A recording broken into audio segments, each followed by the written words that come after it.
अस्सलाम वालेकुम, मैं हूं दिन इम्तियाज़ और आप देख रहे हैं तख्ती ऑनलाइन। फ़र्ज़ कीजिए कि आपने एक जगह से दूसरी जगह जाना है और अपने 30 कदम उठाने हैं, तो आप बराबर के साइज़ के 30 कदम उठाएंगे और ज़्यादा से ज़्यादा आप एक कमरे से दूसरे कमरे में जा सकेंगे। लेकिन अगर ये कदम लीनियर ना हो, एक्सपोनेंशियल हो, यानी हर आने वाले कदम पर आप डबल फासला तय करें, दुगना फासला तय करें, तो आपके ख्याल में 30 कदम के बाद आप कहां पर होंगे? मैं आपको यह बताने जा रहा हूं कि 30 कदम के बाद आप 1 बिलियन कदम का फासला तय कर चुके होंगे। आप जमीन के मल्टीपल चक्कर लगा चुके होंगे। इसे एक्सपोनेंशियल ग्रोथ कहा जाता है। जब भी हम तरक्की की तरफ देखते हैं तो हमारा अंदाजा होता है कि तरक्की लीनियर हो रही है, लेकिन तरक्की की रफ्तार एक्सपोनेंशियल है। इसका मतलब यह है कि जो हमारे अंदाजे होते हैं, तरक्की बहुत ज़्यादा तेज़ी से उन अंदाज़ों को पीछे छोड़ती चली जा रही होती है। इन अंदाज़ों को, इन आने वाली टेक्नोलॉजीज़ को जो कि एक्सपोनेंशियली ग्रो कर रही हैं, इनको समझने के लिए अमेरिका में एक नई यूनिवर्सिटी बनाई गई है, जिसमें नासा भी एक बहुत बड़ा पार्टनर है, जिसे सिंगुलैरिटी यूनिवर्सिटी कहा जाता है। इस यूनिवर्सिटी में ऐसे सब्जेक्ट्स पढ़ाए जाते हैं, ऐसी फील्ड्स के बारे में बताया जाता है जो कि बहुत तेज़ी से तरक्की करती हुई इंसानियत की ज़रूरत है। मैं इस सीरीज़ में आपको इसी यूनिवर्सिटी के एक प्रोफेसर की डिटेल्ड डॉक्यूमेंट्री बनाकर देने जा रहा हूं, जो कि काम कर रहे हैं बायोटेक्नोलॉजी पर, डिजिटल बायोलॉजी पर और बायो हैकिंग पर। तो हम सिंथेटिक बायोलॉजी को डिस्कस करने जा रहे हैं, जिसमें काफ़ी वीडियोस आपको नज़र आएंगी और हम अंदाज़ा लगाएंगे कि ये जो सुपर पावर इंसान हासिल कर रहा है, यानी सिंथेटिक बायोलॉजी की मदद से, वो कितनी ताकतवर है। साइंसदानों का ये ख्याल है कि ये सुपर पावर न्यूक्लियर पावर से ज़्यादा ताकतवर है। तो हम चलते हैं सबसे पहले डॉक्टर एंड्रयू हसल की तरफ, जिनकी प्रेजेंटेशन से मैंने ये सारा डेटा लिया। डॉक्टर एंड्रयू हसल कौन है? माइक्रोबायोलॉजिस्ट हैं, ह्यूमन जीनोमिक्स पर काम किया हुआ है। इनकी कई कंपनीज हैं, जिनमें एक कंपनी का नाम ह्यूमन जीनोमिक्स भी है, और ऑटोडेस्क सॉफ्टवेयर में भी रिसर्चर रह चुके हैं। तो एक तरफ इनका ताल्लुक बायोलॉजी से है और दूसरी तरफ एनिमेशन, सिमुलेशंस, डिज़ाइनिंग से भी इनका ताल्लुक है। मैं आपको इनकी एक कंपनी के बारे में बता चुका हूं, जो कि ह्यूमन जीनोमिक्स है और जो कि डिजिटल बायोलॉजी को दरियाफ्त करने में, डिस्कवर करने में बहुत ज़्यादा रिसर्च कर रही है। अगर हम डिजिटल एज की तरफ जाएं तो हम 1950 की दिहाई में जाएंगे, जहां सबसे पहले सेमीकंडक्टर बनाया गया। मैं आपको यहां पर सेमीकंडक्टर की पहली तस्वीर दिखा रहा हूं। और उसके बाद इंसान की डिजिटल एज का आगाज़ हुआ। फिर हमने ट्रांजिस्टर्स बनाए, ऐसी चिप्स बनाई जिनमें बिलियंस ऑफ ट्रांजिस्टर्स हमने पैक कर दिए और प्रोसेसिंग स्पीड बहुत तेज़ हो गई। इंटरनेट बनाया ताकि मुख्तलिफ़ किस्म के प्रोसेसर्स को, कंप्यूटर्स को आपस में कनेक्ट किया जाए। और अब आहिस्ता आहिस्ता डिजिटाइजेशन के इस मरहले में हम चीज़ों को भी इंटरनेट ऑफ थिंग्स की मदद से डिजिटाइज कर रहे हैं। हम शहरों को डिजिटाइज कर रहे हैं। डिजिटाइजेशन के इस मरहले में 3D प्रिंटिंग ने भी हमारी बहुत मदद की। आज आप किसी भी म्यूज़ियम में जाकर कोई भी चीज़ देख सकते हैं और उसकी तस्वीर लेकर 3D प्रिंटर से बिल्कुल वैसा ही मॉन्यूमेंट बना सकते हैं। मैं आपको यहाँ पर एक खरगोश की शक्ल दिखा रहा हूँ, लेकिन अगर आपके सामने शेरशाह सूरी की ढाल भी आए तो आप उसकी तस्वीर लेकर उसे ऑटोडेस्क में डिज़ाइन करके 3D प्रिंटर्स के ज़रिए, मेकबॉट रेप्लिकेटर्स के ज़रिए आप वैसी ही ढालें बना सकते हैं। मगर इंसान के लिए जो सबसे बड़ा चैलेंज है वो है ज़िंदगी को, लाइफ को डिजिटाइज करना। सबसे पहले हमें लाइफ के कोड को पढ़ना होगा और मैं आपको लेके चलता हूँ एक सेल में, क्योंकि हमारी बॉडी में एवरेज 37.2 ट्रिलियन सेल्स मौजूद होते हैं, जिनमें न्यूक्लियस होते हैं। और अगर उन न्यूक्लियस को आप देखें तो वहाँ पर आपको इंसान में 23 पेयर नज़र आएंगे क्रोमोसोम्स के। 46 क्रोमोसोम्स, 23 पेयर क्रोमोसोम्स के नज़र आएंगे। जूम इन करें क्रोमोसोम को और आपको डीएनए नज़र आएगा। इंसान का डीएनए 3 बिलियन बेसिस से मिलकर बना हुआ है। ये 4 किस्म की बेसिस हैं जो कि मैं आगे आपको बताने जा रहा हूँ।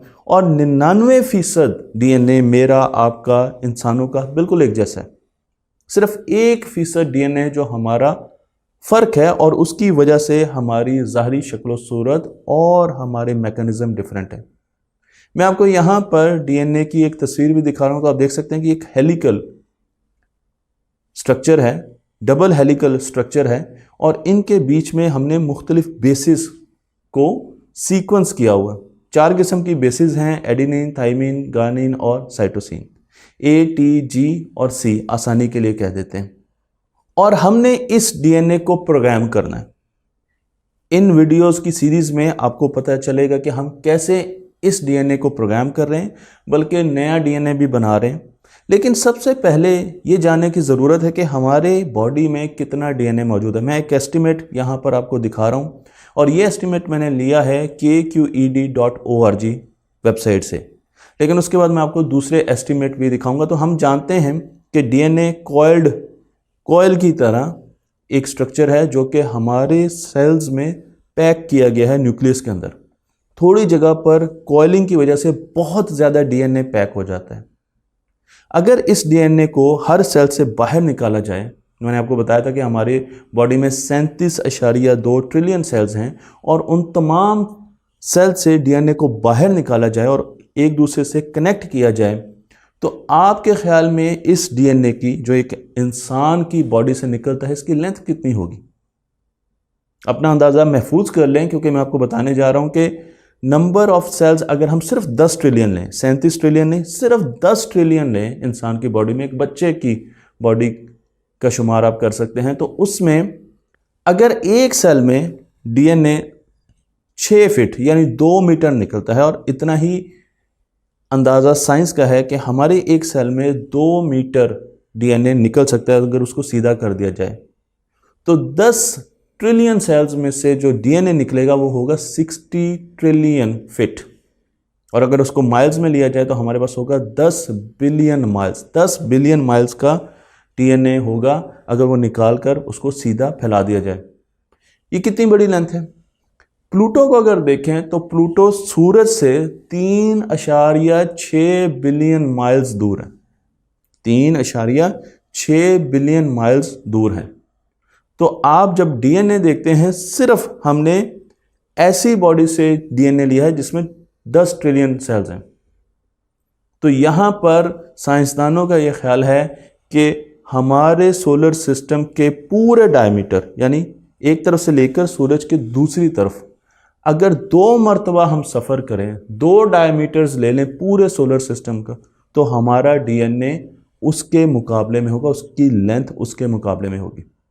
मैं आपको यहाँ पर यही रेफरेंस दे रहा हूँ BBC के एक magazine, BBC science focus magazine से, जिनकी हूबहू मैं आपको अल्फाज बता रहा हूँ कि अगर एक सेल में 2 मीटर DNA निकलता है, तो जो DNA हमारी बॉडी से निकलता है वो सोलर सिस्टम के डायमीटर का दुगना होगा। यानी आप एक तरफ से आखिरी प्लैनेट से लेकर सूरज तक जाएं, फिर दूसरी तरफ आखिरी प्लैनेट तक जाएं, उसी प्लैनेट तक, फिर वापस आएं, और फिर उस प्लैनेट तक वापस आएं, तो आपने दुगना डायमीटर कवर किया है। और अगर आप चांद की बात करें तो एक एस्टिमेट ये कहता है कि अगर DNA को ज़मीन से चांद तक धागे की तरह बांधा जाए तो हम 6000 मरतबा ये काम कर सकते हैं। इतनी ज़्यादा इंफॉर्मेशन इंसानों के अंदर मौजूद है, लेकिन 99% ये इंफॉर्मेशन बिल्कुल एक जैसे, सिर्फ 1% इंफॉर्मेशन डिफरेंट है। लेकिन इस इंफॉर्मेशन को डिजिटाइज कैसे किया जाए, हम इंसान की, जानवरों की बायोलॉजी को डिजिटाइज कैसे कर सकते हैं, क्योंकि अगर हम उसे डिजिटाइज कर पाए, जो कि आज हम कर चुके हैं, तो हम उसे मैनिपुलेट कर सकते हैं, हम उसे रीड कर सकते हैं, हम उसे राइट कर सकते हैं, हम उसे एनालाइज कर सकते हैं, और हम नई स्पीशीज भी ला सकते हैं। लाइफ को डिजिटाइज करने के लिए लाइफ की मशीनरी को समझना बहुत ज़्यादा ज़रूरी है। हम सबसे पहले शुरू करेंगे बैक्टीरिया के साथ। मैं आपको यहाँ पर एक किताब का रेफरेंस दे रहा हूँ जिसका नाम है मशीनरी ऑफ लाइफ। इस किताब को लिखा हुआ है डेविड गॉडसेल ने, और इस किताब में आपको बैक्टीरिया की लाइफ मशीनरी के बारे में बताया गया, क्योंकि बैक्टीरिया, और उसमें भी इकोलाई बैक्टीरिया, बहुत तेज़ी से अपने आप को मल्टीप्लाई करता है। सेल्फ हील कर सकता है। तो उसके पास ऐसी प्रॉपर्टीज़ हैं कि वो सेल्फ हील यानी खुद ब खुद ठीक भी हो सकता है और बड़ी तेज़ी से रिप्रोड्यूस करता है। अगर बैक्टीरिया को आप एक पेट्री डिश में छोड़ दें तो वो 24 घंटों में अपने बिलियंस ऑफ सैंपल्स बना सकता है। तो इतनी तेज़ी से एक्सपोनेंशियली वो मल्टीप्लाई करता है। लेकिन साथ साथ जब हम इन तस्वीरों को देखते हैं जो कि इस किताब में शाया हुई, तो आपको पता लगेगा कि एक मशीनरी कितनी ज़्यादा कॉम्प्लेक्स है। आपको लगेगा कि ये मशीनरी नहीं, ये एक आर्ट वर्क है, लेकिन मैं आपको यहाँ पर दिखा रहा हूँ कि अगर हमने एक बैक्टीरिया को भी डिजिटाइज करना है तो हमें उसकी मशीनरी समझनी पड़ेगी। और अगर हमने लाइफ को डिजिटाइज करना है, लाइफ को एक नेटवर्क के तौर पर देखना है, तो हमें उसे मुमासलत देनी पड़ेगी कंप्यूटर नेटवर्क्स के साथ। यहाँ पर एक सेल एक छोटा सा कंप्यूटर है। अगर आप कंप्यूटर नेटवर्क को देखें तो मैं आपको ये तस्वीर दिखा रहा हूँ जिसमें आप देख सकते हैं कि हमारे पास सेल्स का और टिश्यूज़ का एक नेटवर्क है, बिल्कुल ऐसे ही जैसे कंप्यूटर्स का नेटवर्क है। तो लाइफ को आप सेल्स और टिश्यूज़ का एक नेटवर्क समझ सकते हैं जिसमें इंडिविजुअली एक कंप्यूटर एक सेल से मुताबिकत रखता है। अगर आप सेल के लेवल से या कंप्यूटर के लेवल से नीचे आएँ तो आपको मुख्तलिफ चिप्स और पाथवेज मिलेंगे। बिल्कुल ऐसे ही हमें ज़िंदगी में, हमें लाइफ की मशीनरी में भी ऐसे पाथवेज मिलते हैं। और फिर आप डिसीजन मेकिंग की तरफ आएँ तो आपको कंप्यूटर में लॉजिकल गेट्स मिलेंगे डिसीजन मेकिंग करते हुए। लेकिन लाइफ की मशीनरी में आपको यही काम बायोकेमिकल रिएक्शंस करते हुए नजर आएंगे। कंपोनेंट लेवल पर आएँ तो हमें जहां कैपेसिटर, रजिस्टर और मुख्तलिफ किस्म के कंपोनेंट्स नज़र आते हैं, उसी तरीके से लाइफ मशीनरी में हमें प्रोटीन्स और जीन्स और जीनोमिक मटेरियल नज़र आता है। तो काफ़ी हद तक मुमासलत तो है। इसीलिए साइंसदान ये समझते हैं कि जो सबसे एडवांस टेक्नोलॉजी इस वक्त हमारी ज़मीन पर है वो लाइफ है। इसलिए लाइफ को डिजिटाइज करना और उसे इन्हांस करना बहुत ज़्यादा ज़रूरी है। तो किसी भी चीज़ को डिजिटाइज करने के लिए सबसे पहले हमारे लिए आसानी होती है अगर हम उसको डिजिटाइज करें कि हम उसको आसानी से रीड कर सकते हैं, फिर उसको एनालाइज कर सकते हैं, फिर उसको मैनिपुलेट कर सकते हैं, चेंज कर सकते हैं, और फिर उसको दोबारा राइट करके कोई नई चीज़ बना सकते हैं। तो रीड करने के लिए हमारी मशीनरी का कोड रीड करने के लिए जो बहुत बड़ा प्रोजेक्ट बनाया उसे ह्यूमन जीनोमिक प्रोजेक्ट कहा जाता है या ह्यूमन जीनोम प्रोजेक्ट भी कहा जाता है। इस प्रोजेक्ट में बहुत से मुल्कों ने मिलकर $1 बिलियन प्रोजेक्ट किया जिसके ज़रिए इंसान का पूरा जीनोमिक मटेरियल सीक्वेंस किया गया और मैप किया गया। सीधा इंसान का मटेरियल ही, जीनोमिक मटेरियल ही सीक्वेंस नहीं किया गया, पहले वायरस का किया गया, फिर बैक्टीरिया का किया गया, फिर कुछ प्लांट्स का किया गया, और आहिस्ता आहिस्ता इस टेक्नोलॉजी को इंसानों के लेवल पर लाया गया। 2003 में इस प्रोजेक्ट ने अपने रिजल्ट अनाउंस किए और उसके बाद इस प्रोजेक्ट को ख़त्म कर दिया गया। 2 साल पहले इसने अपने रिजल्ट्स अनाउंस कर दिए। तो बहुत तेज़ी से काम हुआ और बिलियंस ऑफ डॉलर्स इस पर लगे। सिर्फ अगर बैक्टीरिया को देख लिया जाए और उसमें भी इकोलाई बैक्टीरिया को देखा जाए, तो जब हम उसको सीक्वेंस करते हैं तो जो डेटा हमारे पास आता है, उसका सारा जीनोमिक मटेरियल पढ़कर जो हमारे पास डेटा आता है वो 4.5 billion bits of genetic code आता है। इतना ज़्यादा डेटा हमारे पास आता है और इसके लिए बहुत ज़्यादा कॉस्ट चाहिए। लेकिन अब आहिस्ता आहिस्ता सीक्वेंसर्स मशीनें सस्ती होती जा रही हैं। इस वक्त 2021 में आप $1000 में अपना जीनोमिक सीक्वेंस करवा सकते हैं और उसके ज़रिए आप जान सकते हैं कि आपको मुस्तकबिल में कौन कौन सी बीमारियां हो सकती हैं। डीएनए को रीड करने के बाद या आरएनए को रीड करने के बाद उसको एनालाइज करने के लिए भी बहुत सी वेबसाइट्स मौजूद हैं जो कि उस डीएनए आरएनए को स्टडी करेंगी और उसमें मुख्तलिफ पैटर्न्स की निशानदेही करके आपको बता सकती हैं कि आने वाले वक्तों में आपको या आपकी अगली जनरेशन में क्या क्या मसाइल आने जा रहे हैं।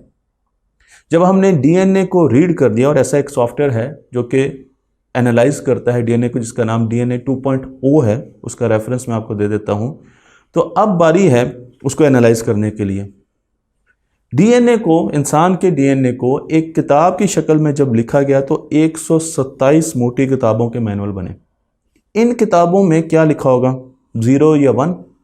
जी नहीं, इन किताबों में डीएनए में मौजूद 4 बेसिस जो कि बार बार रिपीट हो रही हैं, जिनका नाम मैं आपको पहले वीडियोस में बता चुका हूं, उनके सीक्वेंस लिखे गए जिसमें आपको A, C, T और G नजर आएंगे। ये उन नाइट्रोजन बेसिस के शुरू के नाम हैं। इनके सीक्वेंस से हमें पता चलता है ये पूरा कंप्यूटर, पूरी बॉडी के कंप्यूटर का कोड है और हम इस डाटा को अब प्रोसेस कर सकते हैं, इसमें मुख्तलिफ पैटर्न्स को देख सकते हैं, एनालाइज कर सकते हैं। जीन्स को और डीएनए को, जीनोमिक मटेरियल को एनालाइज कर लिया तो अब हमने मैनिपुलेशन करना शुरू कर दी।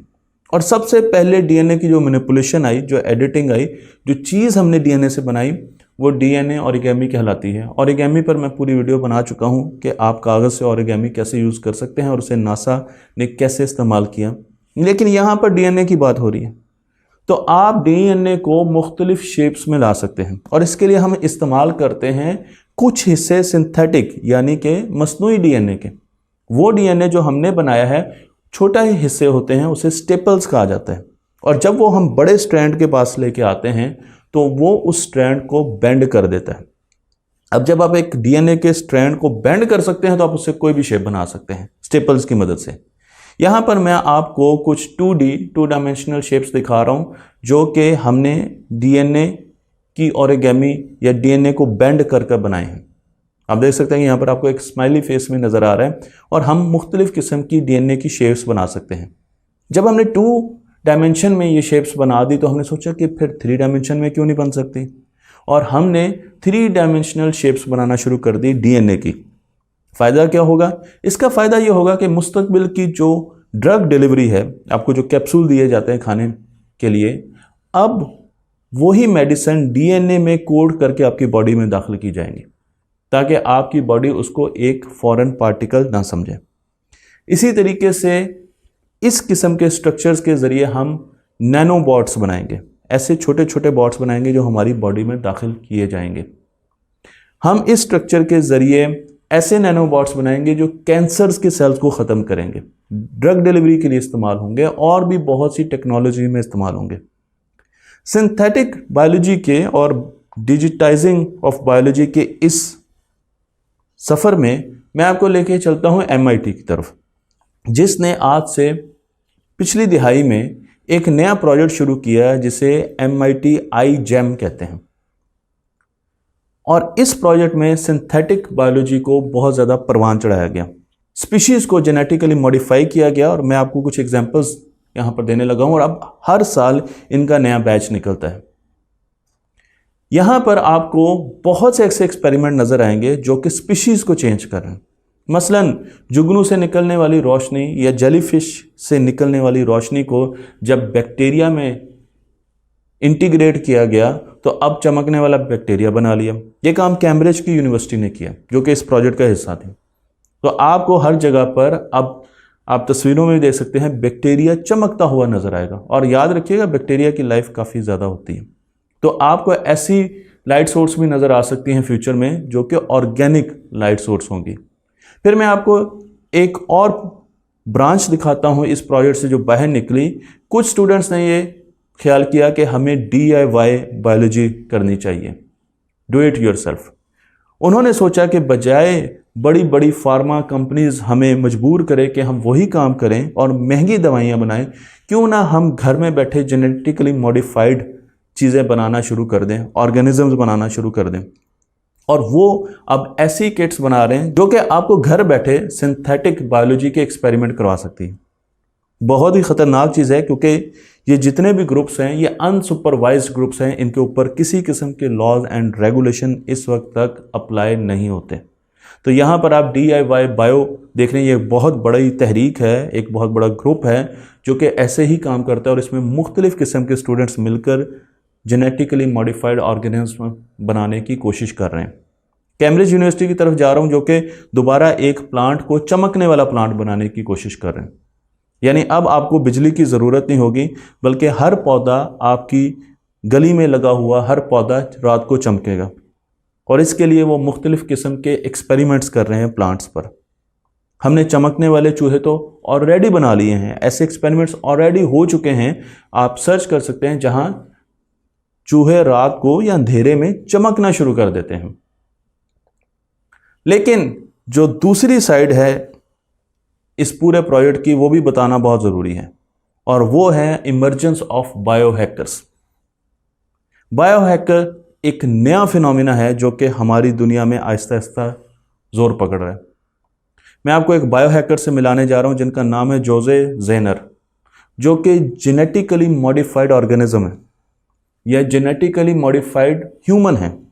इन्होंने अपने ऊपर एक्सपेरिमेंट्स किए, इन्होंने अपने जीनोमिक मटेरियल को चेंज करने की कोशिश की ताकि इनके मसल्स बहुत ज़्यादा बढ़ सकें।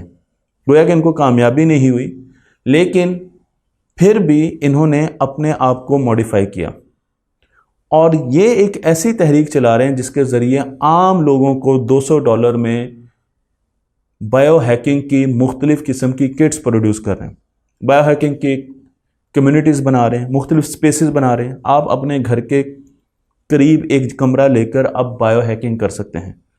आप किसी भी स्पीशी को पकड़ें और उस पर एक्सपेरिमेंट कर सकते हैं, उसे चेंज कर सकते हैं, जिसके रिजल्ट्स बहुत ज़्यादा ख़तरनाक हो सकते हैं। लेकिन अब फिनोमिना ऐसा चल पड़ा है कि ऐसे बायोहैकर्स आपको यूट्यूब पर भरे हुए नज़र आएंगे। और फिर MIT के इसी प्लेटफॉर्म से कुछ स्टूडेंट्स ने निकल कर कंपनीज बनाई जो कि स्पीशीज की मुख्तलिफ प्रोसेसेस को चेंज कर लेती हैं। मैं आपको एक कंपनी का रेफरेंस दे रहा हूं, जिंगो बायोवर्क्स, जो कि बैक्टीरिया के मेटाबॉलिक प्रोसेसेस को, इकोलाई बैक्टीरिया के मेटाबॉलिक प्रोसेसेस को चेंज कर लेती हैं और उनको इंडस्ट्री के मुताबिक बनाती हैं। तो हमारे पास ऐसे बहुत से फॉरम्स आ चुके हैं पिछले 10 सालों में, ये सिर्फ पिछले 10 सालों में हुआ है कि अब हम स्पीशीज को चेंज कर रहे हैं और उन स्पीशीज को अपनी फहम के मुताबिक और इंडस्ट्री के फहम के मुताबिक चेंज कर रहे हैं।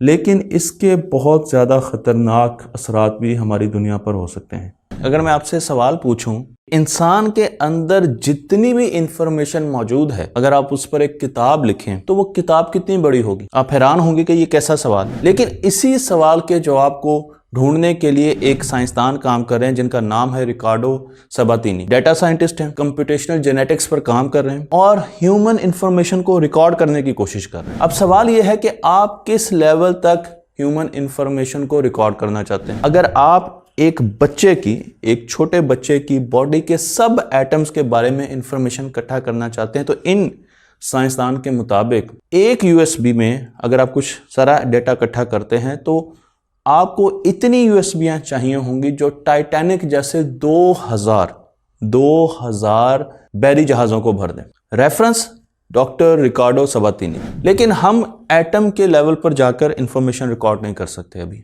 हम उससे ऊपर इंफॉर्मेशन को रिकॉर्ड करना चाहते हैं। हम DNA के लेवल पर इंफॉर्मेशन को रिकॉर्ड करना चाहते हैं, क्योंकि हमारा बिल्डिंग ब्लॉक, इंफॉर्मेशन का बिल्डिंग ब्लॉक इंसान में, जानवरों में, लाइफ में DNA।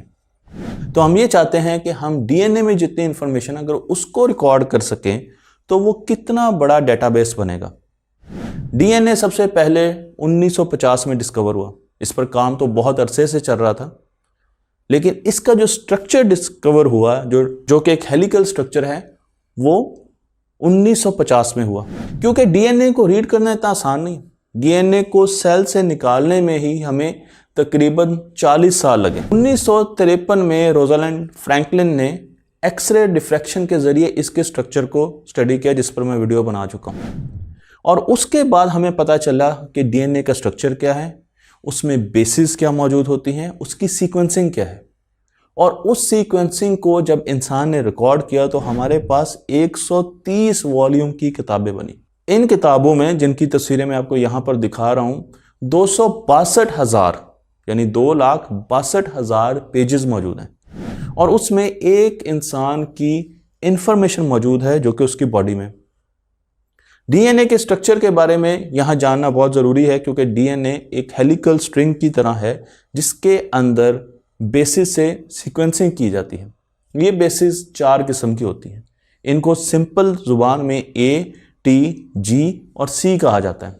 लेकिन अगर आप देखें तो ए से एडेनाइन, टी से थायमाइन, फिर हमारे पास जी से गायनाइन और सी से साइटोसाइन। ये 4 नाइट्रोजनियस बेसिस हैं जिनके सीक्वेंस से हमें अपनी बॉडी की साख्त के बारे में बहुत कुछ पता चलता है। डीएनए हमारी शक्लो सूरज और बहुत सी चीज़ों के बारे में बयान करता है। हमारी आंखों का रंग क्या होगा, हमारे सर के बालों का रंग क्या होगा, हमारा ब्लड, हमारी हाइट, ये सारी की सारी चीज़ें हमें डीएनए से मिल रही होती हैं। लेकिन साथ साथ इन ट्रेड्स को फिनोटाइप भी कहा जाता है। जो बज़ाहिर चीज़ें नज़र आ रही होती है, ऑब्जर्वेबल ट्रेड्स होते हैं, जैसे मेरी आंखों का रंग, इसको फिनोटाइप कहा जाता है। तो एक तरफ से तो डीएनए हमें ये चीज़ें दे रहा होता है, लेकिन दूसरे तरफ से एनवायरनमेंट भी फिनोटाइप पर असरअंदाज कर रही होती है। यानी हम इवॉल्व भी कर रहे हैं, जानवर इवॉल्व भी कर रहे हैं और वो अपने ट्रेड्स को चेंज कर रहे हैं। तो 2 तरफ से फिनोटाइप को चेंज किया जा रहा है, एक डीएनए या जीन्स की तरफ से और दूसरा जो मैंने आपको बताया एनवायरनमेंट की तरफ से। अब जो रिसर्च डॉक्टर साहब ने की वो बड़ी इंटरेस्टिंग है, आपको इससे ज़्यादा इंटरेस्टिंग रिसर्च नहीं मिलेगी। उन्होंने एक आर्टिफिशियल एल्गोरिदम बनाया। ये एल्गोरिदम एक तरफ से जीन्स लेता था, यानी जीनोमिक मटेरियल लेता था, और उसके बाद फिनोटाइप को गेस करने की कोशिश करता था कि अगर एक बंदे का ब्लड सैंपल इसको दे दिया जाए जिसमें उसकी जीनोम्स हैं, पूरा जीनोमिक मटेरियल है, तो ये उसको एनालाइज करता था। ये मशीन लर्निंग एल्गोरिदम था और उसके बाद अंदाज़ा लगाता था कि उसकी आंख का रंग क्या होगा, उसका कद कितना होगा, उसके बाल कैसे होंगे, उसकी शक्ल कैसी होगी। कॉमन ट्रेड्स को गेस करने की कोशिश करता था। तो कॉमन ट्रेड्स तो इसके लिए बहुत आसान थे। मसलन काली आंखें कॉमन ट्रेड है, बहुत आसान था। ये आराम से उसके उन हिस्सों को रीड करता था और बता देता था कि इस बंदे की आंखें काली होंगी। लेकिन गुलाबी आंखें, सपोज हम अज्यूम करते हैं कि किसी की गुलाबी आंखें, तो वहां पर इस एल्गोरिदम को कुछ प्रॉब्लम आती थी। लेकिन इस एल्गोरिदम को ज़्यादा से ज़्यादा डेटा दिया गया ताकि ये फौरन रिकग्नाइज कर सके कि ये जो मेरे पास जीनोम का पैटर्न आया है, ये जो जीन्स आई हैं, इसके रिलेटेड यहाँ पर किस किस्म की शक्ल सूरत बनाई जाएगी, फिनोटाइप्स किस तरह के बनेंगे। और फिर इसने क्या किया, फिर एक रैंडम सैंपल से ब्लड लिया गया और ब्लड इस एल्गोरिदम को देकर पूछा गया कि इस शख्स की शक्ल कैसी है। तो मैं आपको यहां पर तस्वीर दिखा रहा हूं जहां पर सब्जेक्ट का मतलब यह है कि उस बंदे की असली फोटोग्राफ है, और प्रिडिक्शन का मतलब यह है कि मशीन लर्निंग के इस आर्टिफिशियली इंटेलिजेंट सॉफ्टवेयर ने प्रिडिक्शन की है उसका सिर्फ सैंपल देख के, ब्लड सैंपल देख के। उसको मालूम नहीं कि यह बंदा कैसा दिखता है, तो उसने इस सैंपल से उसकी शक्ल के बारे में हमें इंफॉर्मेशन दी है। तो आप देख सकते हैं कि बहुत ज़्यादा मैचिंग है, तकरीबन करीब पहुंच गया है। इसका मतलब यह है कि अगर किसी भी मुजरम का आपके पास डीएनए है तो अब आप उसकी शक्ल बयान कर सकते हैं। अब किसी एविडेंस की ज़रूरत नहीं है, किसी शख्स की ज़रूरत नहीं है जो कि उसकी शक्ल देख सका हो। फिर और एग्जाम्पल ले लेते हैं। बहुत से और ऐसी एग्जाम्पल्स आई जहां पर सब्जेक्ट का ब्लड सैंपल लिया गया, इस एल्गोरिदम को दिया गया और उसने उसकी शक्ल बना दी, उसका कलर बता दिया, उसकी आंखों का कलर बता दिया, उसके सारे स्ट्रक्चर्स बता दिए, हर चीज़ आपको यहाँ पर नज़र आ रही। तो प्रिडिक्शन देख सकते हैं सॉफ्टवेयर की और साथ एक्चुअल जो सब्जेक्ट है उसको भी देख सकते हैं। फिर डॉक्टर साहब ने अपने ऊपर भी ये काम किया। तो इस सॉफ्टवेयर ने बताया कि आप एक मेल हैं, ठीक, आपकी जो हाइट है वो 1.77 यानी जो एक्चुअल हाइट थी मीटर थी, लेकिन जो सॉफ्टवेयर ने बताया वो 1.76 बताया मीटर। एक्चुअल वेट 82 kg था, सॉफ्टवेयर ने बताया 76 kg, 76 kg। एक्चुअल उम्र 35 साल थी, सॉफ्टवेयर ने बताया 38 साल। उसके साथ कलर भी बता दिया, आप देख सकते हैं। सारी चीज़ें बताई, सिर्फ एक चीज़ नहीं बताई और वो थी दाढ़ी के बाल, जो कि डॉक्टर साहब ने खुद फिर इस पर लगाया और दिखाया कि किस तरीके से ये दोनों चीज़ें मैच करती हैं। लेकिन उस पर भी रिसर्च हो रही है और फ्यूचर में ये इन्फॉर्मेशन भी हमें मिल जाएगी। तो अगर हम इंसान की साख्त को एक खून के कतरे से निकाल सकते हैं, तो उस खून के कतरे से जिसके अंदर जीनोमिक मटेरियल मौजूद है, जिसमें हमें बहुत सारी हमारी टोटल इन्फॉर्मेशन है, हम क्रोनिक डिजीज़ के बारे में नहीं बता सकते कि इस बंदे को कौन कौन सी मुस्तकबिल में क्रोनिक डिजीज़ होने जा रही है, क्योंकि जीनोम में इतनी ज़्यादा पावर है कि जब वो चेंज होता है तो वो नए ऑर्गन भी प्रोड्यूस कर सकता है। मसलन ट्यूमर, ये डॉक्टर साहब के जुमले, ये मेरे जुमले नहीं है। ट्यूमर आपकी बॉडी में किसी जगह भी प्रोड्यूस हो सकता है। किस वजह से? आपके जीनोमिक मटेरियल में चेंज आ रही, आपकी एक खास जीन में चेंज आ रही। तो इतनी पावर है। इसका मतलब ये है कि हम कैंसर को और इस तरह की बहुत सी बीमारियों को पहले ही प्रिडिक्ट कर सकते हैं। हम बता सकते हैं कि ये जीन हमें बता रही है कि इस बंदे को कुछ अरसे के बाद ये बीमारी होगी, और फिर हम क्रिस्पर के ज़रिए और बहुत सी टेक्नोलॉजीज़ के ज़रिए, जेनेटिक मॉडिफिकेशंस के ज़रिए उन बीमारियों का इलाज भी कर सकते हैं। आज मैं आपको मिलाने जा रहा हूँ एक बहुत बड़े साइंसदान से, जो कि एक मॉन्क भी थे, एक पादरी थे। इनका नाम आपने किताबों में पढ़ा होगा। इन्हें ग्रेगर मेंडल कहा जाता है। 1865 में इन्होंने एक सीरीज ऑफ एक्सपेरिमेंट किए। इन्होंने एक अपना बाग लगाया और उसमें मटरों के दानों पर बहुत से एक्सपेरिमेंट्स किए। मटर इसलिए लिए कि मटर लगाना आसान है और वो जल्दी बड़े हो जाते हैं। आप यहाँ पर इनका बाग देख सकते हैं जहाँ पर ये एक्सपेरिमेंटेशन की गई, और इन्होंने सोचा कि क्यों ना ये देखा जाए कि विरासत, हेरिडिटरी, एक जनरेशन से दूसरी जनरेशन में किस तरीके से मुंतकिल होती है, लॉज ऑफ नेचर क्या है। और इसके लिए इन्होंने 2 किस्म के मटरों का, पीस का इंतखाब किया। एक पीस वो थे जो रिंकल्ड थे, जिनके मटर आप देख सकते हैं ऊपर जो हल्के से डी शेप थे, जिनकी शेप डिफरेंट थी, उन पर छोटे छोटे रिंकल्स हैं। जबकि दूसरे राउंड मटर थे। और इन्होंने एक राउंड मटर को लिया, उसके सीड्स को लिया, और एक रिंकल्ड मटर को लिया और आपस में इनको क्रॉस किया। अब जो जनरेशन आई वो सारी की सारी राउंड मटरों पर मुश्तमिल थी, जनरेशन 1। ये बड़े हैरान हुए। इन्होंने फिर जनरेशन 1 को आपस में क्रॉस किया ताकि देख सकें कि आगे रिजल्ट्स कैसे आते हैं। तो जब जनरेशन 2 आई, G2 आई, तो उसमें 3 राउंड मटर थे और 1 रिंकल्ड मटर था। इसका मतलब ये है कि 1/4 रिंकल्ड मटर्स उन्हें नजर आ रहे थे। उन्होंने ये एक्सपेरिमेंट बहुत मरतबा किया, सैकड़ों मटरों पर ये एक्सपेरिमेंट किया गया, लेकिन ये फिगर चेंज नहीं हुई। सेकेंड जनरेशन में वो ट्रेड जो फर्स्ट जनरेशन में छुप जाता था, रिसेसिव था, जिस तरीके से आप देख सकते हैं कि रिंकल्ड मटर ऐसा ट्रेड है, ऐसी करेक्टरिस्टिक्स है जो कि छुप गई है, वो सेकेंड जनरेशन में अपेयर होती थी, और उसकी हमेशा जो क्वांटिटेटिव मेजर थी वो 1/4 होती थी। उन्होंने इस चीज़ को लॉ ऑफ नेचर कहा। उन्होंने कहा कि नेचर फिक्स्ड न्यूमेरिकल वैल्यूज पर काम करती है, और जो चीज़ें हमें नज़र आती हैं उन्हें हम ट्रेड्स कहते हैं, करेक्टरिस्टिक्स कहते हैं। लेकिन इन करेक्टरिस्टिक्स के पीछे कुछ रेशोज काम कर रही होती, जो कि हर मर्तबा उन्हें एक जैसी मिलती थी। यहाँ पर मैं आपको 2 पेरेंट्स दिखा रहा हूँ। एक गुलाबी पेरेंट है और एक येलो पेरेंट है। और जब हम इनको क्रॉस करते हैं तो जो फैक्टर डोमिनेट करता है, मसलन आप यहाँ पर देख सकते हैं कि 3 इंडिविजुअल्स में पिंक कलर डोमिनेट कर रहा है, जो पिंक कलर का फैक्टर है वो डोमिनेट कर रहा है, जबकि एक इंडिविजुअल में जो कि सबसे आखिर में है उसमें येलो कलर का फैक्टर, कलर डोमिनेट कर रहा है। तो इन्होंने कहा कि फैक्टर्स इनहेरिट होते हैं। इन फैक्टर्स को आगे जाकर हम देखेंगे कि जीन्स कहा जाता है। फैक्टर्स पेरेंट से इनहेरिट किए जाते हैं और ये फैक्टर्स एक ख़ास रेशो में इनहेरिट होते हैं। मसलन मैं आपको यहाँ पर इन फैक्टर्स की जो बज़ाहिर शक्ल आती है, जिसे ट्रेट कहा जाता है, वो दिखा रहा हूँ। हमारी आँखों के रंगों के पीछे भी जीन्स कार फरमा होती हैं। हमारी बीमारियों में भी इन फैक्टर्स का बहुत ज़्यादा काम होता है। हमारी बज़ाहिर ज़ाहरी शक्ल पर भी इन फैक्टर्स का बहुत ज़्यादा अमल दखल होता है। लेकिन मेंडल को बहुत से साइंसदान शक व शुबे की नज़र से देखते थे। उनमें से एक थे थॉमस हंट मॉर्गन। उनका ख्याल था कि ऐसा नहीं है। उन्होंने 1905 में फ्रूट फ्लाइज पर बहुत से एक्सपेरिमेंट किए।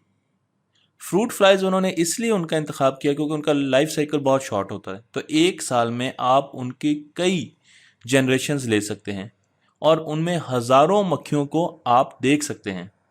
तो मॉर्गन ने भी यही काम किया। उन्होंने 2 किस्म की मक्खियों का इंतखाब किया। लाल रंग की मक्खियाँ आम थीं, एक नॉर्मल ट्रेड था, लेकिन सफ़ेद रंग की आंखों की मक्खी बहुत कम थी। और जब सफ़ेद रंग की मक्खी को लाल रंग की मक्खी, याद रहे कि सफ़ेद रंग की मक्खी मेल थी और रेड कलर की मक्खी फीमेल थी, उनको आपस में क्रॉस किया गया, तो उन्होंने देखा कि सेकेंड जनरेशन में जितनी भी मक्खियाँ थी, चाहे वो मेल हो या फीमेल हो, उनकी आंखों की रंगत लाल थी। F1 यहाँ पर सेकेंड जनरेशन दिखा रहा हूँ। तो उन्होंने देखा कि फर्स्ट जनरेशन में जितनी भी मक्खियाँ आई, चाहे वो मेल थी या फीमेल, उनकी आंखों का रंग लाल था। लेकिन सेकेंड जनरेशन में जब उन्होंने फर्स्ट जनरेशन को क्रॉस किया तो सेकेंड जनरेशन में उन्हें कभी भी उनको फीमेल मक्खी नहीं मिली जिसकी आंखें सफ़ेद हों। इससे उन्होंने अंदाज़ा लगा लिया कि जीन्स क्रोमोसोम्स पर लाई करते हैं, क्योंकि हम जानते हैं कि ऑफस्प्रिंग की सेक्स हमारे सेक्स क्रोमोसोम से आती है। यहाँ पर मैं आपको फीमेल के सेक्स क्रोमोसोम्स दिखा रहा हूँ जो कि XX होते हैं इंसानों में, और मेल के क्रोमोसोम्स XY कहलाते हैं। और इसमें जो भी डोमिनेट करता है आगे जनरेशन में, उसके ट्रेड्स वाजे होते हैं। तो आप देख सकते हैं कि हमारे पास 23 पेयर हैं क्रोमोसोम्स के, लेकिन जो सबसे आखिरी पेयर है वो XX होता है फीमेल्स में और XY होता है मेल में, और यही आगे ऑफस्प्रिंग की सेक्स को बयान कर रहा होता है। क्रोमोसोम्स मुख्तलिफ जानवरों में और इंसानों में मुख्तलिफ होते हैं। मसलन इंसानों में, तमाम इंसानों में 46 क्रोमोसोम्स मौजूद होते हैं, 23 पेयर। लेकिन अगर आप चावल में देखेंगे तो आपको 24 नज़र आएंगे, यानी कि 12 पेयर। अगर आप राउंड वर्म में देखेंगे तो आपको 2 पेयर नज़र आएंगे, 4। अगर आप डॉग में देखेंगे तो आपको 78 नज़र आएंगे, और आपको चिंपैंजी में 48 क्रोमोसोम्स मिलेंगे।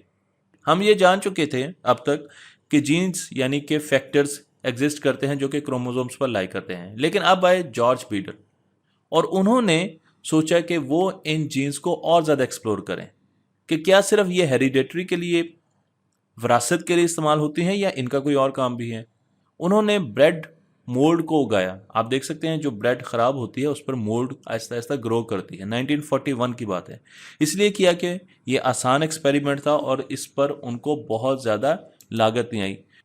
उन्होंने इसे एक्सरे से इसको एक्सपोजर दिया, क्योंकि इंसान उस वक्त जानता था कि क्रोमोसोम्स जो कि हमारी सेल में 23 पेयर मौजूद हैं वो एक्सरे से डिस्ट्रॉय होते थे, और मोल्ड में सिंगल सेट ऑफ क्रोमोसोम्स होते हैं। तो जब उसे एक्सरे के सामने किया गया तो उन्होंने देखा कि मोल्ड आहिस्ता आहिस्ता ग्रो करना बंद कर गई।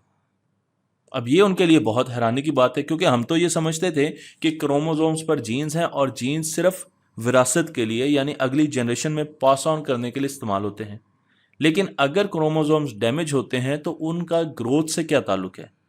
और फिर एक हाइपोथेसिस दिया गया कि क्रोमोसोम्स या जीन्स एंजाइम्स को कंट्रोल करती हैं। एंजाइम्स आगे प्रोटीन्स बनाती हैं, तो अगर एंजाइम्स नहीं बनेंगी तो प्रोटीन्स नहीं बन सकेगी और मोल्ड आगे ग्रो नहीं कर सकेगी। मैं आपको यहाँ पर एंजाइम्स दिखा रहा हूँ, और एंजाइम्स का काम क्या है। एंजाइम्स का काम ये है कि ये एक ऐसी सिंपलर फॉर्म है प्रोटीन की जो कि रिएक्शंस करवाती हैं, नए मॉलिक्यूल्स बनाती हैं। आप यहाँ पर देख सकते हैं कि इनके पास 2 जगह होती हैं, 2 खाने होते हैं जिन्हें सबस्ट्रेट कहा जाता है। तो 2 सबस्ट्रेट आते हैं, उन जगहों पर इकट्ठे होते हैं और उनको जोड़ देती हैं या एक मॉलिक्यूल को तोड़ देती हैं, तो ये नए प्रोडक्ट्स बनाती हैं। ये एक ऐसा बायोलॉजिकल कैटलिस्ट है जो कि केमिकल रिएक्शंस को तेज करवाती है। तो अगर एंजाइम काम नहीं करेगी तो आगे मोल्ड ग्रो नहीं कर सकेगी।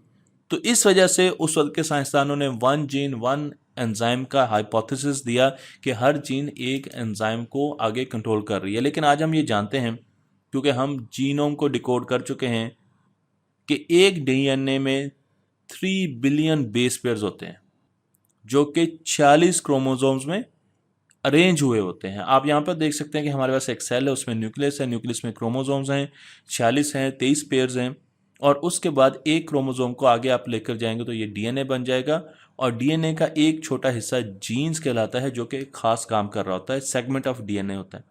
और अगर आप इससे भी नीचे चले जाएंगे तो यहाँ पर आपको डीएनए की कोडिंग नजर आएगी जो कि हम आगे पढ़ने जा रहे हैं। लेकिन अभी कहानी ख़त्म नहीं हुई, क्योंकि अभी आना है डॉक्टर बारबरा मैकलिंटॉक ने। मैकलिंटॉक एक खातून साइंसदान थी, इसलिए इनको बहुत ज़्यादा इग्नोर किया गया साइंटिफिक वर्ल्ड में। 1983 में इन्हें नोबेल प्राइज़ दिया गया, लेकिन उससे पहले इनके काम को बहुत ज़्यादा पजीराई नहीं मिली। इन्होंने काम किया कौन पर। इन्होंने देखा कि कौन के मुख्तलिफ कलर होते हैं और ऐसा क्यों होता है। तो इन्होंने मुख्तलिफ कॉर्न्स ली और उनकी जीन्स को देखना शुरू किया। तो इनको हैरानी हुई कि जीन्स की जो पोजीशन है, मसलन कलर की कॉर्न के कलर की जो जीन्स की पोजीशन है वो एक कॉर्न में एक जगह है, लेकिन दूसरी कॉर्न में वो डिफरेंट जगह पर है, तीसरी कॉर्न में वो अपनी जगह से, दोनों जगह से डिफरेंट है। तो इनको हैरानी हुई क्योंकि उस वक्त तक साइंसदान ये समझते थे कि जीन्स एक स्पीशी में जहां पर जीन्स मौजूद हैं आपको वहीं पर नजर आएंगी, लेकिन इनका ये ख्याल था, इन्होंने ये कहा कि जीन्स जंप करती हैं।